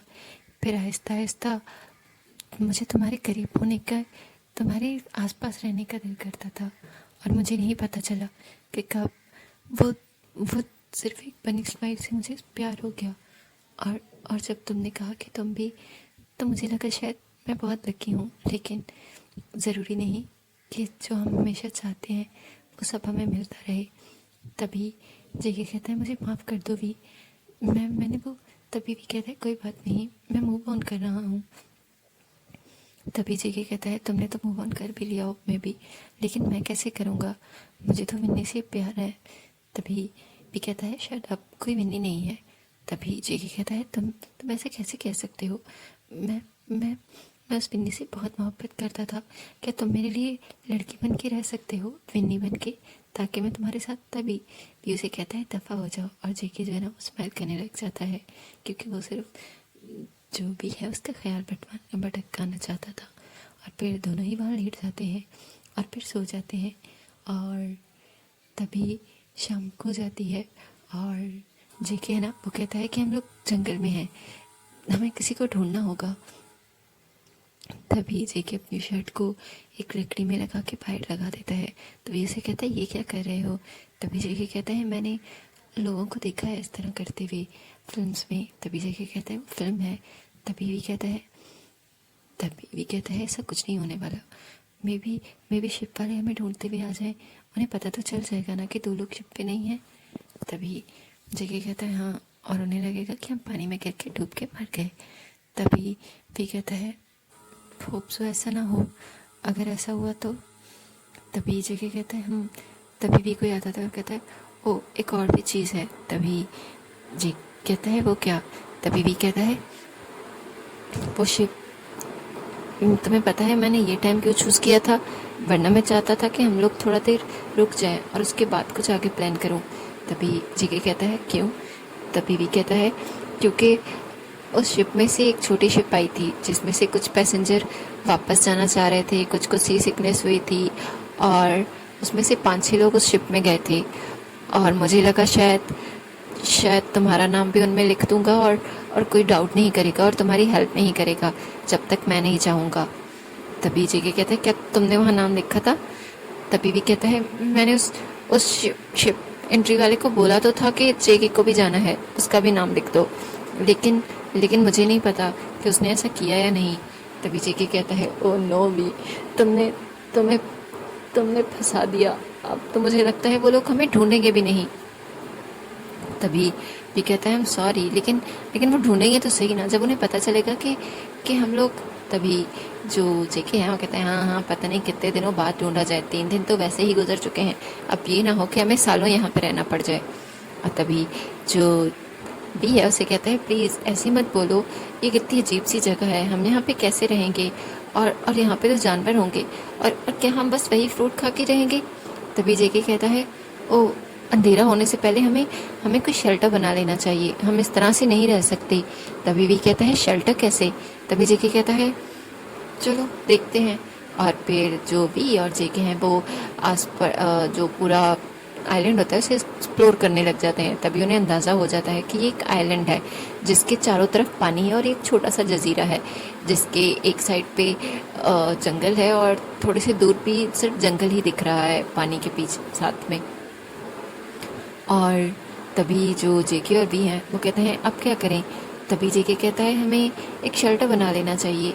तभी वो दो ढूंढते हैं और फिर फाइनली उन्हें कुछ चीज़ें मिलती हैं, जैसे कि शायद यहाँ पे कुछ अर्सा पहले कुछ लोग आए होंगे, उन्होंने शायद वो शेल्टर बनाया होगा, लेकिन वो टूटा हुआ था क्योंकि उसमें सिर्फ कुछ लकड़ियाँ थी और एक बैग था और एक एक बर्तन टाइप कुछ चीज़ें जो कि बिल्कुल ख़राब हो चुकी थी। शायद वो काफ़ी अरसे से यहाँ पे थी, हो सकता है सालों से।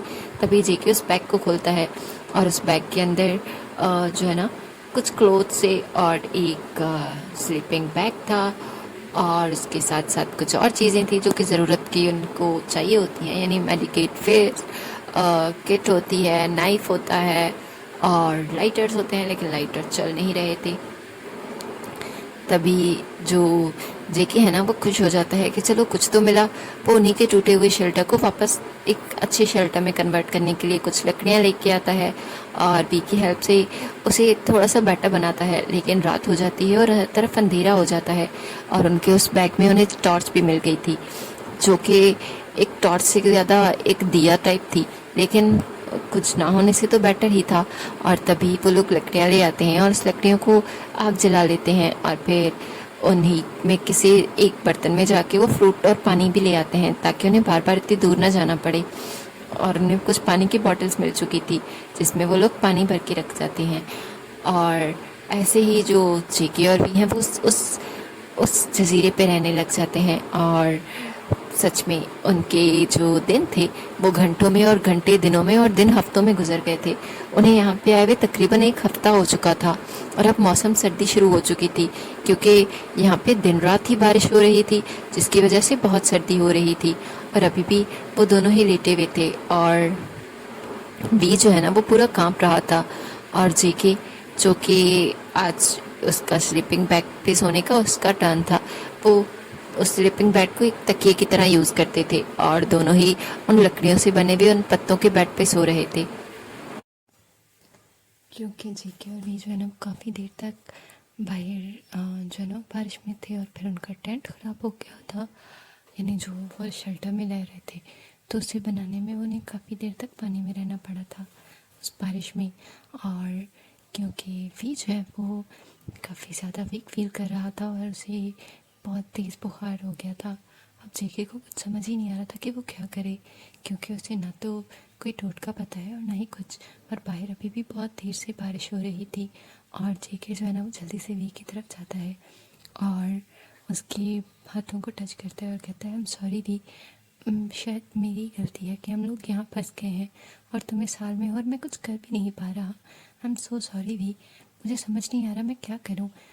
तभी भी आंखें खोलता है और कहता है तुम कुछ कर सकते हो। तभी जेके उसे कहता है कि क्या। तभी भी उसे कहता है प्लीज़ हग मी, मुझे बहुत ठंड लग रही है। तभी जेके जल्दी से वी के साथ लेट जाता है और उसे हग कर लेता है और वी भी अपने आप को पूरा जेके की बाहों में फोल्ड कर लेता है और दोनों ही एक दूसरे के साथ बिल्कुल लिपट के सो जाते हैं।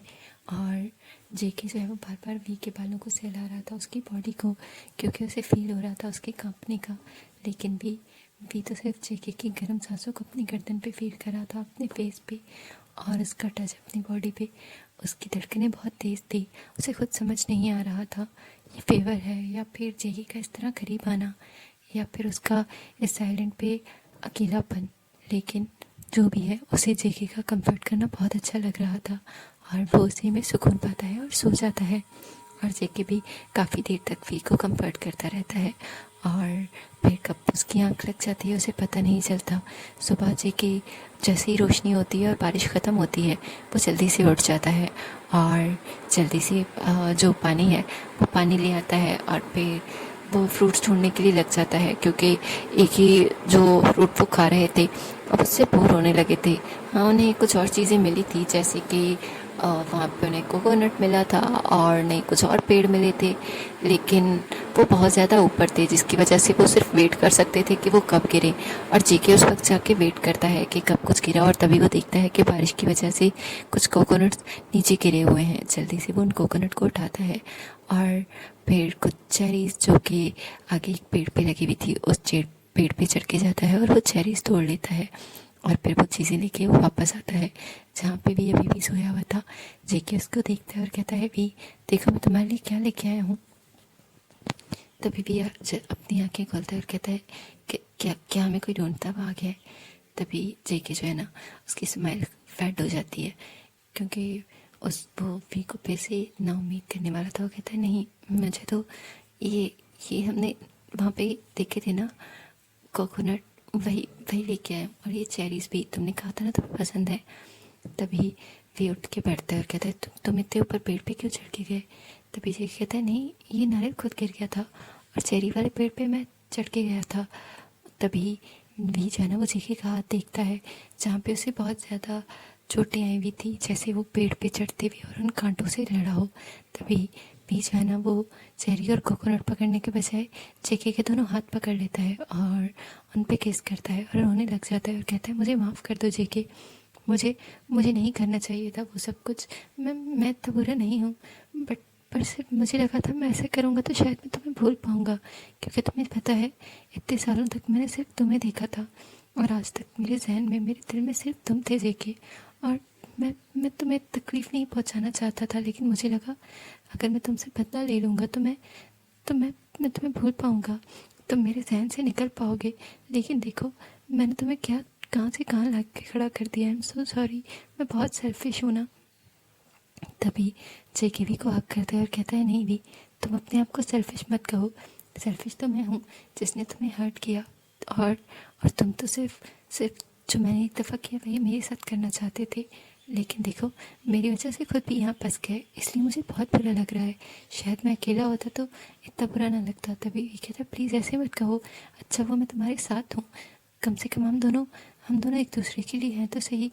तभी जेके आगे बढ़ता है और वी के होंठों पे किस कर देता है और कहता है वी मुझे सिर्फ मिन्नी से प्यार हुआ था, लेकिन तुम्हें पता है यहाँ पे इतने दिन तुम्हारे साथ रह के शायद तुम्हें ये लगे कि शायद हम दोनों अकेले हैं इसीलिए, लेकिन तुम्हें पता है मुझे तुमसे भी मोहब्बत हो गई है। शायद तुम्हें यही लग रहा होगा, लेकिन मैं तुमसे सच में। तभी भी उसे कुछ ज़्यादा नहीं कहने देता और उसे किस कर देता है और कहता है जेके ये सब बातें यहाँ करने की नहीं है, हम दोनों ही अपनी फीलिंग्स को कंफ्यूज कर रहे हैं, इसीलिए हमें वेट करना चाहिए। जब तक हम वापस अपनी दुनियाओं में नहीं लौटते तब हम इन शब्दों का इस्तेमाल करेंगे। तभी जेके भी चुप हो जाता है और फिर वी को नारियल तोड़ के देता है और फिर वो दोनों ही नारियल का ठंडा ठंडा पानी पीते हैं और फिर नारियल खाते हैं और फिर चेरीज। और जेके जो है ना वो आज दिन पहले ही जो है ना कुछ लकड़ियाँ कलेक्ट करने चला जाता है और वो वी को कहता है कि वो रेस्ट करे, लेकिन वी रेस्ट नहीं करता क्योंकि वो जानता था जेके कितना कुछ कर रहा है उन दोनों के लिए।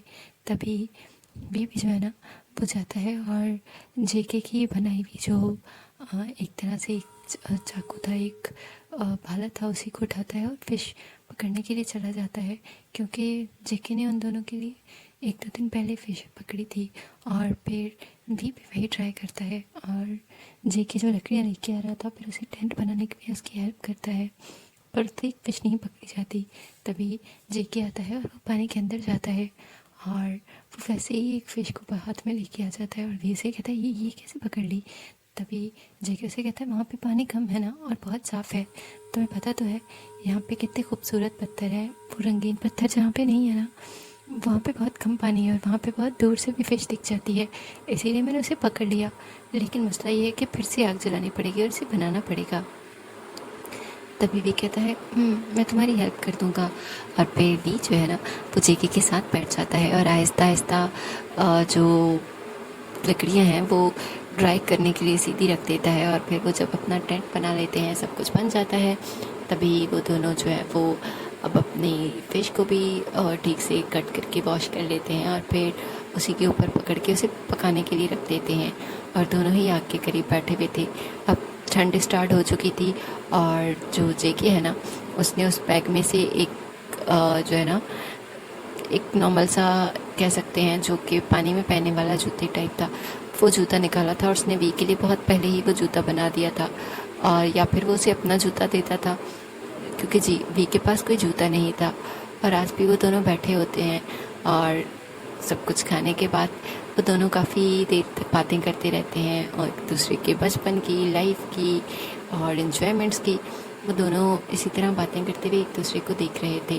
और तभी अचानक से ना आसमान पे चांद की रोशनी में वो दोनों को बहुत अच्छा लगता है। तभी जेके उठता है और वी की तरफ हाथ बढ़ाता है और कहता है कि हम डांस कर सकते हैं। तो वी स्माइल करता है और कहता है बगैर म्यूज़िक के डांस। तभी जेके कहता है बगैर म्यूज़िक के भी डांस हो सकता है, वैसे मैं सिंग कर सकता हूँ, मेरी आवाज़ इतनी बुरी नहीं है, अगर तुम्हारे कानों को कुछ ना हो तो। तभी भी स्माइल करता है और अपना हाथ जेके के हाथ में दे देता है और जेके वी के साथ डांस करने लग जाता है। और जेके जैसे ही वी के कमर में हाथ डालता है, वी उसकी चेस्ट के साथ आके लगता है और दोनों ही एक दूसरे को देख रहे थे उस चांदनी रात में, उस आग की रोशनी में। वो उस बहुत ही रोमांटिक था। और तभी जो जेके है ना वो वी को किस कर देता है और वी भी जेके से दूर नहीं जाता, बल्कि वो भी उसे किस करने लग जाता है, जिसकी वजह से जेके जो है ना वो वी को उठाता है और उसी रेत पे गिरा देता है और उसके ऊपर आ जाता है। तभी वी उसे कहता है जेके, तभी जेके उसे कहता है प्लीज़ प्लीज़ मैं ये करना चाहता हूँ और प्लीज़ मेरी फीलिंग्स का यकीन करो, मैं कोई धोखा नहीं दे रहा, मैं कोई झूठ नहीं बोल रहा और ना ही मैं ये सब कुछ पाने के लिए, लेकिन अगर तुम्हें यकीन नहीं तो मैं वेट कर सकता हूँ। जेके दूर हो रहा होता है, तभी भी उसका हाथ पकड़ता है और उसे अपनी तरफ वापस खींच लेता है और उसे किस करने लग जाता है और कहता है इस दफ़ा मैं लीड करना चाहता हूँ। और जेके उसे लीड करने के लिए दे देता है, लेकिन थोड़ी देर बाद जब जेके से और रहा नहीं जाता, वो जल्दी से वी को जो है ना पीछे करता है और ख़ुद उसके ऊपर आ जाता है और फिर उसकी पूरी बॉडी इस पर किसेस कर रहा होता है, बाइट्स दे रहा होता है, लव बाइट्स। और जो चांद है वो बातों में छुप जाता है, क्योंकि वो उनके इतनी क्रेज़ी सा रोमांस बिल्कुल नहीं देखना चाहता था। और वो आग तो कब की बुझ चुकी थी, क्योंकि आग तो कहीं और लग चुकी थी। और जेके और वी जो है ना वो दोनों ही उस रेत पे एक दूसरे के कह सकते हैं एक दूसरे से कनेक्टेड वैसे ही लेटे होते हैं एक दूसरे की बाहों में। जो वी है वो पूरा जेके के चेस्ट पे सो रहा था और जेके उसके बालों के साथ खेल रहा था और कहता है क्या सच में हम यहाँ से कभी बाहर नहीं निकल पाएंगे, कि हम यहाँ पे रहेंगे। शायद कुदरत वाला कुछ प्रूव करना चाहता था, शायद हमें मिलाना चाहता हो, हमें एहसास दिलाना चाहता हो, तभी ये सब कुछ हुआ। लेकिन हम यहाँ से बाहर जाएंगे ना तब भी हम एक साथ रहेंगे। तभी भी जेके की तरफ देखता है और कहता है कि हम यहाँ से जा पाएंगे। अब तो मुझे लग रहा है मेरी उम्मीद टूटती जा रही है। तभी जेके वी को किस करता है और कहता है बिल्कुल हम ज़रूर जा पाएंगे। और फिर वो वैसे ही सो जाते हैं। सुबह जैसे ही जेके की आँख खुलती है तो वो अपने आप को और वी को देखता है, जो दोनों ही एक दूसरे के पसीने में फिर किसी और चीज़ में और अब उस रेत में बिल्कुल कवर हो चुके थे। तभी जेके वी को उठाता है और कहता है चलो हम स्विमिंग करते हैं। तभी वी कहता है मुझे और सोना है। तभी जेके कहता है बिल्कुल नहीं, सूरज हमारे ऊपर आ चुका है और यही बेटर टाइम होता है नहाने के लिए, चलो जल्दी जल्दी से नहा लेते हैं। और दोनों ही स्विमिंग करने के लिए जो है ना पानी में छलांग लगा लेते हैं और काफ़ी देर तक वहाँ पे स्विम करते हैं और फिर उस नदी के पास जाके फ्रेश होते हैं और फिर एक दूसरे के कपड़ों को वॉश करते हैं क्योंकि अब उनके कपड़े फेड हो चुके थे।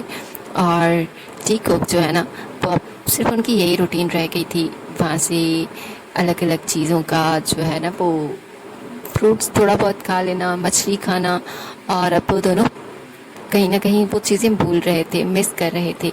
और उन दोनों को खुद ही अंदाज़ा नहीं था कि उन्हें वहाँ पे आए भी कितने दिन हो चुके हैं, क्योंकि अब दिनों का हिसाब करना बहुत मुश्किल हो गया था, क्योंकि अब उन्हें यकीन था कि वो दिन नहीं मंथ हो चुके होंगे।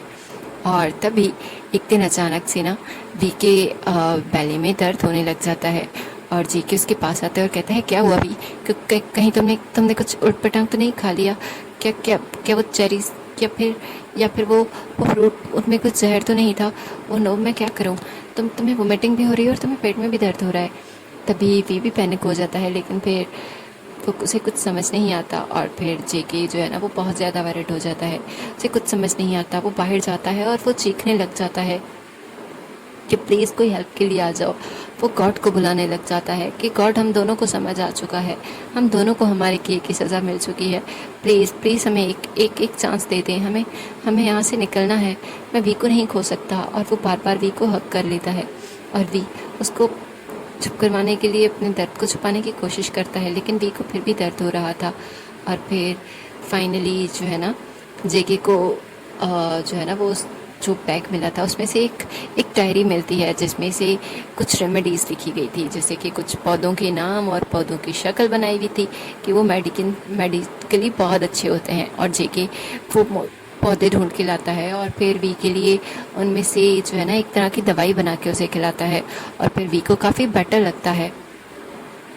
और तभी वी जो है ना वो नोट कर रहा होता है कि अब उसकी एनर्जी बहुत कम होती जा रही है और वो बहुत जल्दी थक जाता है। और अगर उसे पहले वो हल्की सी कुक फिश खा लेते थे या कुछ और, लेकिन अब वो जैसे ही वो खाने लगता है उसे वोमिटिंग आने लग जाती है। और जेके उसे लगता था कि वी शायद इस एनवायरनमेंट से तंग आ चुका है और इस वजह से वो एनवायरनमेंट अब उसे सूट नहीं कर रही, इसीलिए वो इस तरह से बीमार रहने लगा है।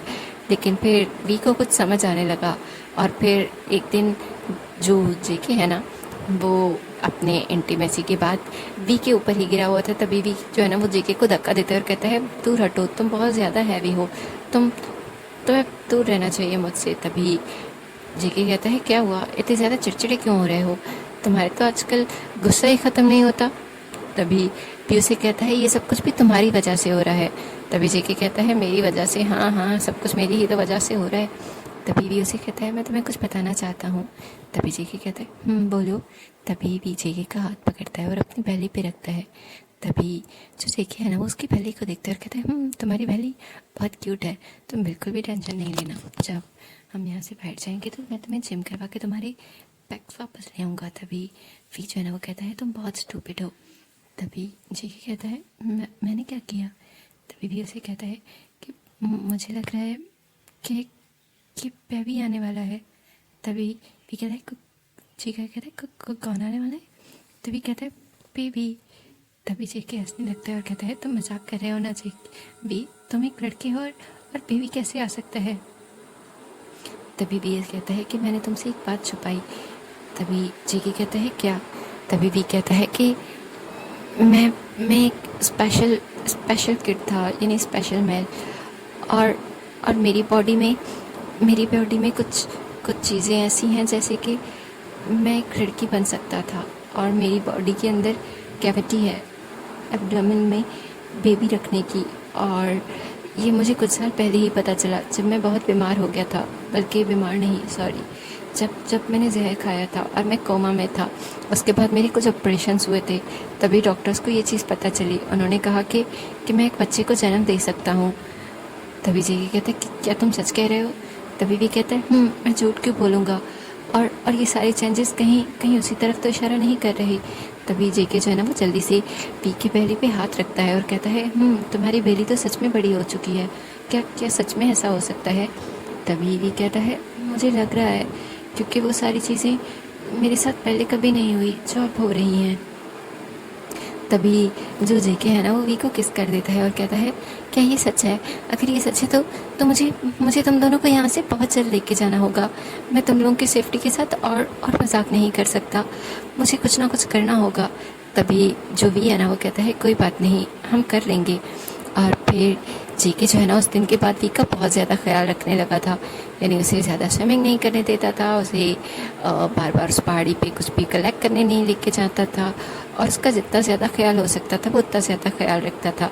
और वी की हर एक गुस्से, हर एक चिड़चिड़ेपन को वो बर्दाश्त कर रहा था, और जो उन्हें शक था वो यकीन में बदल रहा था, क्योंकि आहिस्ता आहिस्ता वी जो है वो खुद तो कमज़ोर हो रहा था, चाहे उसके फेस से फील हो रहा था, लेकिन उसकी बेली वो बढ़ती ही जा रही थी, और अब तो उसकी बेली के अंदर पूरी मूवमेंट्स होना स्टार्ट हो चुकी थी। और अब जेके जो है ना वो दिनों का हिसाब रखने लग गया था, जैसे कि वो आज वो कहता है कि तकरीबन 6 मंथ हो चुके हैं, है ना? तभी भी कहता है मुझे भी यही लगता है कि बेबी 6 मंथ का हो चुका है, क्योंकि अब मुझे उसकी मूवमेंट्स ज़्यादा फील होती हैं। तभी जेके कहता है मैं जो ट्राई कर सकता था मैंने सब किया, लेकिन ना ही तो इन मंथ में हमें कोई ढूंढने आ रहा है और ना ही कोई और आ रहा है, मुझे कुछ समझ नहीं आ रहा मैं क्या करूं। मैं एक और चीज़ सोच रहा हूं। तभी जो भी है ना वो कहता है हम प्रे कर सकते हैं। और वो दोनों भी बातें ही कर रहे थे कि अचानक से समंदर के अंदर जो है ना वो जैसे समुद्री तूफान आ जाता है, और फिर बारिश, और फिर स्टॉर्म शुरू हो जाता है, जिसकी वजह से वो अपने उस छोटे से लकड़ी के टेंट में चले जाते हैं। जेके ने उसको टेंट को बहुत ज़्यादा मजबूत करने के लिए पत्थरों का और बहुत सारी चीज़ों का सहारा लिया था, जिसकी वजह से वो सर्वाइव तो कर रहा था, लेकिन फिर भी तेज़ हवाओं की वजह से उस पर काफ़ी ज़्यादा जो है ना वो लोड पड़ रहा था, और उन्हें बहुत डर लग रहा था। और वो दोनों ही जो है ना वो बहुत ज़्यादा वैरिड थे, बार बार प्रे कर रहे थे। और जेके जो है ना वो पूरी रात वी को अपनी आगोश में छुपाए रखता है, उसके कानों पे हाथ रखता है ताकि बेबी को वो सारी आवाज़ें सुनाई ना दे कि एबिडोमेन उनको बार बार टच कर रहा था। और सुबह होती है, और जो रात इतना शोर और इतना ज़्यादा बारिशें, तूफ़ान, वो सुबह एक अजीब से सन्नाटे के साथ होती है। तभी जेके उठता है और बाहर जाता है, और हर तरफ हल्की हल्की रोशनी थी, हर तरफ लकड़ियाँ, पत्थर, पानी, पता नहीं क्या क्या चीज़ें पड़ी हुई थी, क्योंकि वो जो पानी में से वेव्स थी वो काफ़ी दूर तक गिर रही थी, जिसकी वजह से पेड़ और जो चीज़ें हैं वो टूट फूट रही थी। और तभी जेके जो है ना वो सोचता है कि वो जो एक साइड पे रंगीन पत्थर हैं वो उनको ले आएगा, और वो वी के लिए एक कंफर्टेबल रास्ता भी बना देगा, जिस पे वी जो है वो बगैर चप्पल के आराम से चल सकता है। तभी वो ये सब कुछ सोच रहा था, और फिर वो आहिस्ता आहिस्ता जाता है और पत्थर लेके आता है, और एक तरह से एक सोफ़ा, एक चेयर बना देता है, जो कि उसने पहले भी एक छोटी सी बनाई थी, लेकिन अब उसको और ज़्यादा बड़ा करके बना रहा था। तभी उसकी अचानक से नज़र सामने जाती है, जहाँ पे बीच में से जो पेड़ और एक जंगल सा लगता था, उसके पास उसे कुछ दिखता है, जैसे कुछ तैरता हुआ बोट या समथिंग। तभी जेके जो है ना वो वापस आता है और वी के पास जाता है, और वी को कहता है मुझे वहाँ पे कुछ दिख रहा है, मुझे स्विम करके जाना चाहिए और उसे ले आना चाहिए। तभी वी उसे कहता है नहीं, उसकी ज़रूरत नहीं है, वो काफ़ी दूर है, यहाँ से भले दिख रहा हो, लेकिन क्या पता वो कोई काम की चीज़ ना हो, और तुम इतना ज़्यादा स्विम करके जाओगे थक जाओगे। तभी जेके कहता है मुझे जाना चाहिए, मुझे लगता है वो कोई बोट है, मैं चाहता हूँ। तभी भी ज़्यादा रोक नहीं पाता जेके को, और जेके जो है ना वो उस पानी में छलांग लगाता है, और अपनी शर्ट वगैरह वो रिमूव कर चुका था, क्योंकि ऑलरेडी उनके पास थोड़े से कपड़े थे। तभी जब वो तकरीबन 1-1.5 घंटे की स्विम करने के बाद फाइनली उस जगह पहुंच जाता है जहाँ पे वो जो भी वाइट चीज़ थी वो दिख रही थी, और जब जेके उसके करीब जाता है तो उसे बहुत खुशी होती है, क्योंकि वो कुछ और नहीं बल्कि एक बोट है, लेकिन वो टूटी हुई है, जैसे वो उलट गई हो। लेकिन एक चीज़ अच्छी हुई कि वो बोट अभी भी ठीक थी, और उसके अंदर काफ़ी चीज़ें भी थी, जैसे कि शायद जो भी वो बोट थी वो कुछ पैसेंजर्स के साथ कहीं बाहर जा रही थी। वो बोट काफ़ी बड़ी थी, जिसमें तकरीबन 4 से 5 लोग तो बैठ ही सकते थे। जेके काफ़ी खुश हो जाता है, और उस बोट को चला के आना बहुत मुश्किल लग रहा था, लेकिन फाइनली वो आहिस्ता आहिस्ता उसको घसीट कर चला कर किसी भी तरह वो ले आता है। और सारे प्रोसेस में उसे 5-6 घंटे लग चुके थे। और जब वो वापस आता है तो भी अभी भी उसी सोफे पे बैठा उसका वेट करता है। और जैसे ही जेके बाहर निकलता है, ये भागता हुआ जाता है और उसे हक कर लेता है और कहता है, क्या सच में हमें बोट मिल गई है? तभी जेके कहता है, वो टूटी हुई है और उसका मोटर भी शायद ख़राब है, लेकिन डोंट वरी, मैं उसे फिक्स कर दूंगा। आई होप मैं ये कर सकता हूँ। तभी भी उसे कहते हैं, तुम कर सकते हो, लेकिन फ़िलहाल तो कुछ इसका करो। तभी भी जेके कहता है, किसका? तभी भी उसे कहता है, तुम्हें पता है तुम इस सारी चीज़ों में ये भूल चुके हो कि मैं और बेबी भूख पे हैं और हमारे पास कुछ खाने को भी नहीं है। तभी जेके कहता है, ओह आई एम सॉरी, मैं अभी जाके कुछ खाने को ले आता हूँ। लेकिन फिर वो कहता है, रुको, बोट में कुछ देखा था। और वो जल्दी से बोट के पास जाता है जहाँ पे कुछ बैग्स पड़े हुए थे, जो कि एक तरह से जो बोट होती है उसकी जो साइड्स वाली दीवारें होती हैं, उसके अंदर एक तरह के ड्रॉ बने होते हैं जिसके अंदर छोटे छोटे बैग्स में चीज़ें रखी जाती हैं। जो दूर तक ट्रैवलर्स जाते हैं वो चीज़ें यूज़ करते हैं, कभी कुछ खाने के लिए, पकाने के लिए। तो उसमें सच में ऐसे ही था। उसमें एक बैग में लाइटर, कुछ में सिगरेट थे और कुछ में नूडल्स और कुछ और चीज़ें भी। तो जेके बहुत ज़्यादा खुश हो जाता है क्योंकि नूडल थी और वी अक्सर मिस करता था। तभी जेके जो है ना वी को कहता है कि तुम रेस्ट करो, मैं अभी तुम्हारे लिए कुछ बना के आता हूँ। तभी वी कहता है, ठीक है, वैसे तुम थक चुके होगे, लेकिन मैं तुम्हारा इंतज़ार करते करते ज़्यादा थक गया हूँ। क्योंकि वी जो है, अब उनके लिए तो उनको अभी जो है ना 6 से 7 मंथ हुए थे, लेकिन असल में वो वी को 8 से 9 मंथ हो चुके थे और अब भी काफ़ी हैवी फील करता था और इसीलिए वो खुद से कोई काम कर ही नहीं पाता था। तभी वी जो है ना कहता है कि मैं तो थक गया, मैं तो रेस्ट करने जा रहा हूँ, जब बन जाए तो मुझे बता देना। तभी जेके उसे कहता है, ठीक है, ये बन जाए तो मैं तुम्हारे लिए लेके आता हूँ। और फिर जल्दी से जेके जो है ना वो नूडल्स बनाता है और फिर वी के पास लेके जाता है और वी उन नूडल्स को देख के बहुत ज़्यादा खुश हो जाता है। और फिर वो दोनों मज़े से नूडल्स खाते हैं और जेके जो है ना वो कम खाता है ताकि वो वी के लिए सेव कर सके। लेकिन वी जो है ना वो अपने हाथ से जेके को खिलाता है क्योंकि वो भी जानता था कि जेके ने भी वो जायके, वो मसाले और एक नॉर्मल खाने पीने की चीज़ों को कितना मिस किया होगा। तभी जो जेके है ना वो अगले ही दिन उस बोट को फिक्स करने लग जाता है ताकि वो उसे चला सके। और लेकिन वो बोट जो है ना, वो बोट जहाँ से टूटी हुई थी, पानी आ रहा था, वो तो ठीक हो गया था, लेकिन जो उसका मोटर था वो चल ही नहीं पा रहा था।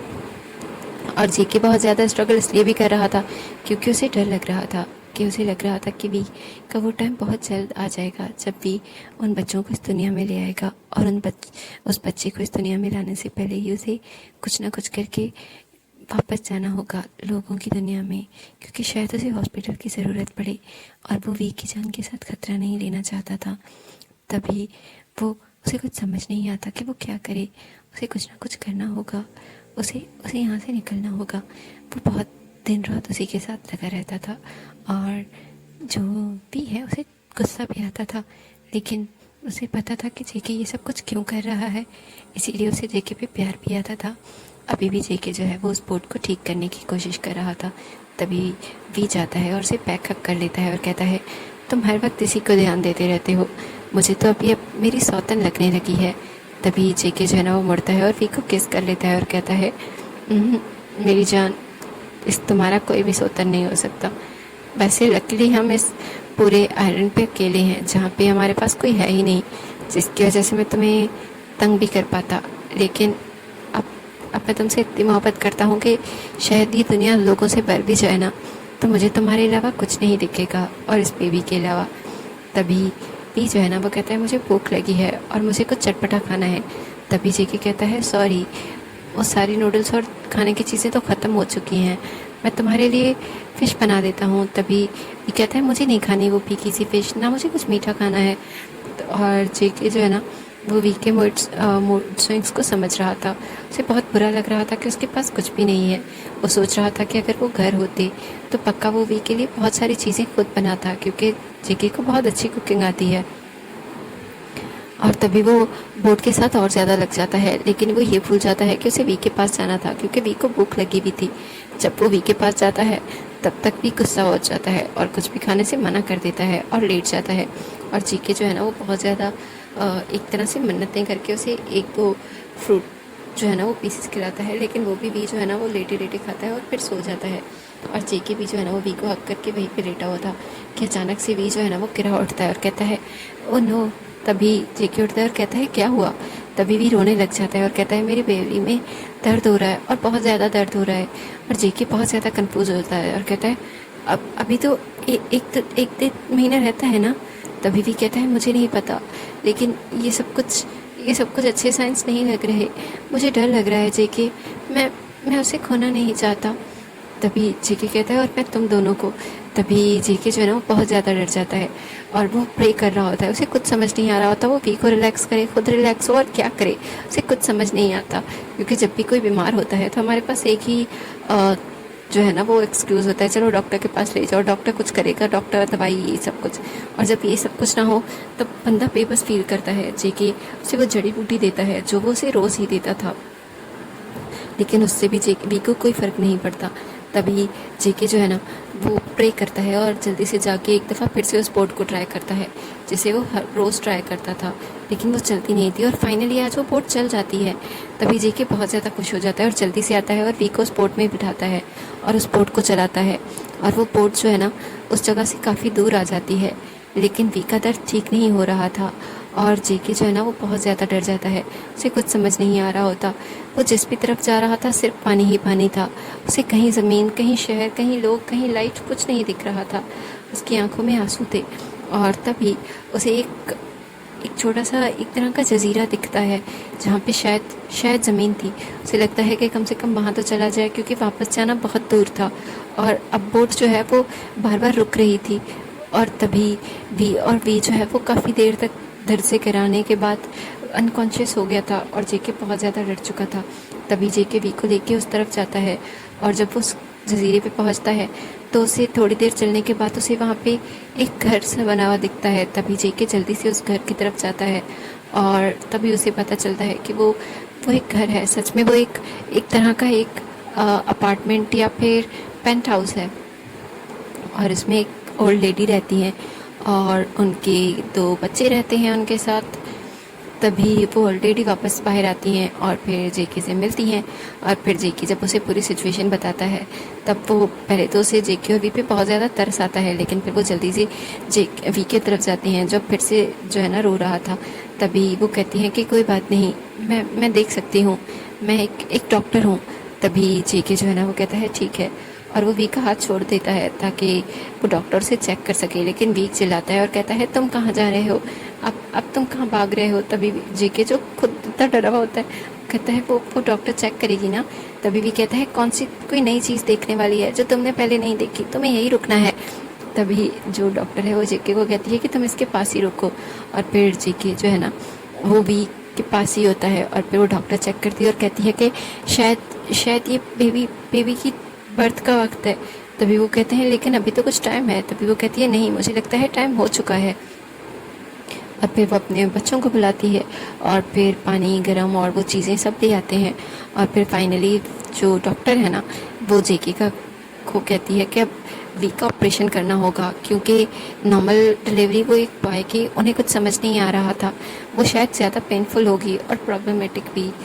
तभी वो कहती हैं कि उन्होंने बहुत सारे सीजर्स किए हैं। हाँ ऑफकोर्स उनके पास वहाँ पे वो इक्विपमेंट्स नहीं हैं, लेकिन शायद वो उनके बगैर कर सकती हैं। तभी भी उन्हें कहता है जो भी करना है जल्दी करो, अब वो और बर्दाश्त नहीं कर सकता। तभी जेके उसे कहता है कि ठीक है, जिसने अब तक उन्हें ज़िंदा रखा था अभी भी वही रखेगा, प्लीज़ आप अपनी कोशिश करें।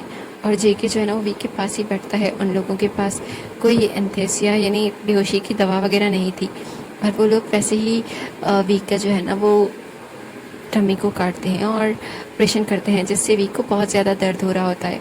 और जेके ने अपना हाथ वी के पास रखा हुआ था, जो अब वी अपनी चीखें रोकने के लिए बार बार जेके को बाइट कर रहा था। और फाइनली जब बेबी बाहर आता है तभी जेके जो है ना वो सुकून का सांस लेता है। उसे लगता है सब कुछ ठीक हो गया, क्योंकि वो बेबी बहुत क्यूट लग रहा था और वो आते ही रो रहा था। लेकिन डॉक्टर ने कहा कि उन्हें लग रहा है कि एक और बेबी है। तभी जेके और वी रुक जाते हैं और कहते हैं एक और बेबी। तभी वो डॉक्टर कहती है मुझे यही लग रहा है। और तभी वो दोबारा से जो है ना थोड़ी देर बाद उस वी को चेक करती हैं और उनका शक सही था। वी जो है वो ट्विंस का जो है ना वो एक फादर बन चुका था और एक और बेबी इस दुनिया में आ चुका था। एक लड़का था और एक लड़की। और जो टीकॉक हैं वो तो बहुत ज़्यादा खुश थे, उन्हें खुद ही समझ नहीं आ रहा था कि ये सब कुछ हो क्या रहा है। और तभी उस ऑपरेशन के बाद ऑफकोर्स भी बहुत ज़्यादा पेन में था, उसको वापस स्टेचेस लगाए गए थे और भी उसके बाद अनकॉन्शियस हो चुका था। और जेके जो है ना वो उन्हें कहता है उसे वापस जाना है। तभी वो लोग कहते हैं कि उन्होंने कॉल कर दी है और उन्हें लेने के लिए बहुत जल्द कोई जो है ना एक अच्छी बोट आ जाएगी, लेकिन अभी तो उन्हें यहीं पे रुकना होगा ना तब तक जब तक भी ठीक नहीं हो जाता। लेकिन जेके को यकीन नहीं आ रहा था क्योंकि वी जो है ना वो कॉन्शियस ही नहीं हो रहा था और उसकी बहुत ज़्यादा ब्लड जा चुकी थी। इसीलिए वो उन्हें कहता है नहीं आप प्लीज़ जल्दी से बोट को बुलाएं। और फिर वो लोग बार बार कॉल करके फाइनली एक बोट आ जाती है जो काफ़ी बेटर थी उस बोट से, और वो काफ़ी बड़ी भी थी। और तभी वो लेडी जो है ना वो उन दोनों के साथ जाती है और जो साथ में ही एक 2-3 घंटे की बाद उन्हें वो शहर दिख जाता है जहाँ पे वी को एडमिट किया जाता है। और फिर फाइनली एक रात बाद भी वो कॉन्शियस हो जाता है और जो छोटे से उसके दोनों बच्चे वो भी बिल्कुल ठीक थे और सेफ भी थे। हाँ वो बहुत ज़्यादा वीक थे क्योंकि शायद न्यूट्रिशन की कमी पूरी ना होने की वजह से और 2 बेबी रहने की वजह से वो दोनों ही जो है वो एक तरह से बहुत ज़्यादा वीक थे। और सबसे बड़ा शॉक तो उन्हें तब लगता है जब डॉक्टर कहता है कि उन दोनों की जो डेट है वो अलग अलग है। तभी जेके कहता है कि क्या मतलब। तभी जो डॉक्टर है वो कहता है एक तो अपने मंथ पे यानी प्रॉपर अपने टाइम पे इस दुनिया में आया है, जो दूसरा बेबी है ना वो भी बहुत छोटा है और वो बहुत वीक है क्योंकि वो अभी 7वें-8वें मंथ में चल रहा है, यानी उन दोनों बेबीज़ के बीच में भी 2-3 मंथ का फ़र्क है। तभी जेके कहता है कि उसके बेबी ठीक तो हो जाएंगे ना। तभी वो लोग कहते हैं बिल्कुल वो ठीक हो जाएंगे, बस ये है कि जो छोटा बेबी है उसे अभी कुछ दिन तक यहीं पे रखना होगा, जैसे उसे वही इन्वायरमेंट देनी होगी जो उसे एक मदर के बेली में मिलती है। उसे ज़्यादा जो आउटर वर्ल्ड है उसका एक्सपोजर नहीं करवाना होगा। ऑलरेडी उन्होंने करवाया है जिसकी वजह से वो थोड़ा ठीक नहीं। और जब वी को ये पता चलता है तो वो बहुत रोने लगता है।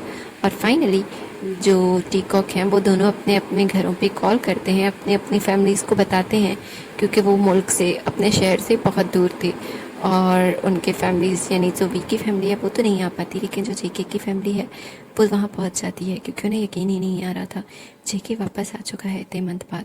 क्योंकि उन्होंने तो अब उम्मीदें भी खो दी थी कि जेके ने सरवाइव कर लिया होगा और जेके वापस आएगा।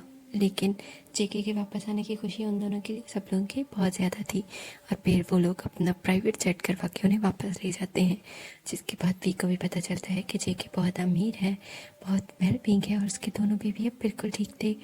और जेके जो है वो वी को अपने घर ले आता है और फिर तभी वहाँ पे वी की फैमिली भी आती है और फिर उन दोनों से मिलती है। और फिर वो लोग डिसाइड करते हैं कि वो बहुत जल्द शादी अरेंज करेंगे उन दोनों के लिए, क्योंकि उन दोनों ने बच्चों को जन्म दे दिया, इतने दिन तक साथ रह लिए, ये बहुत था।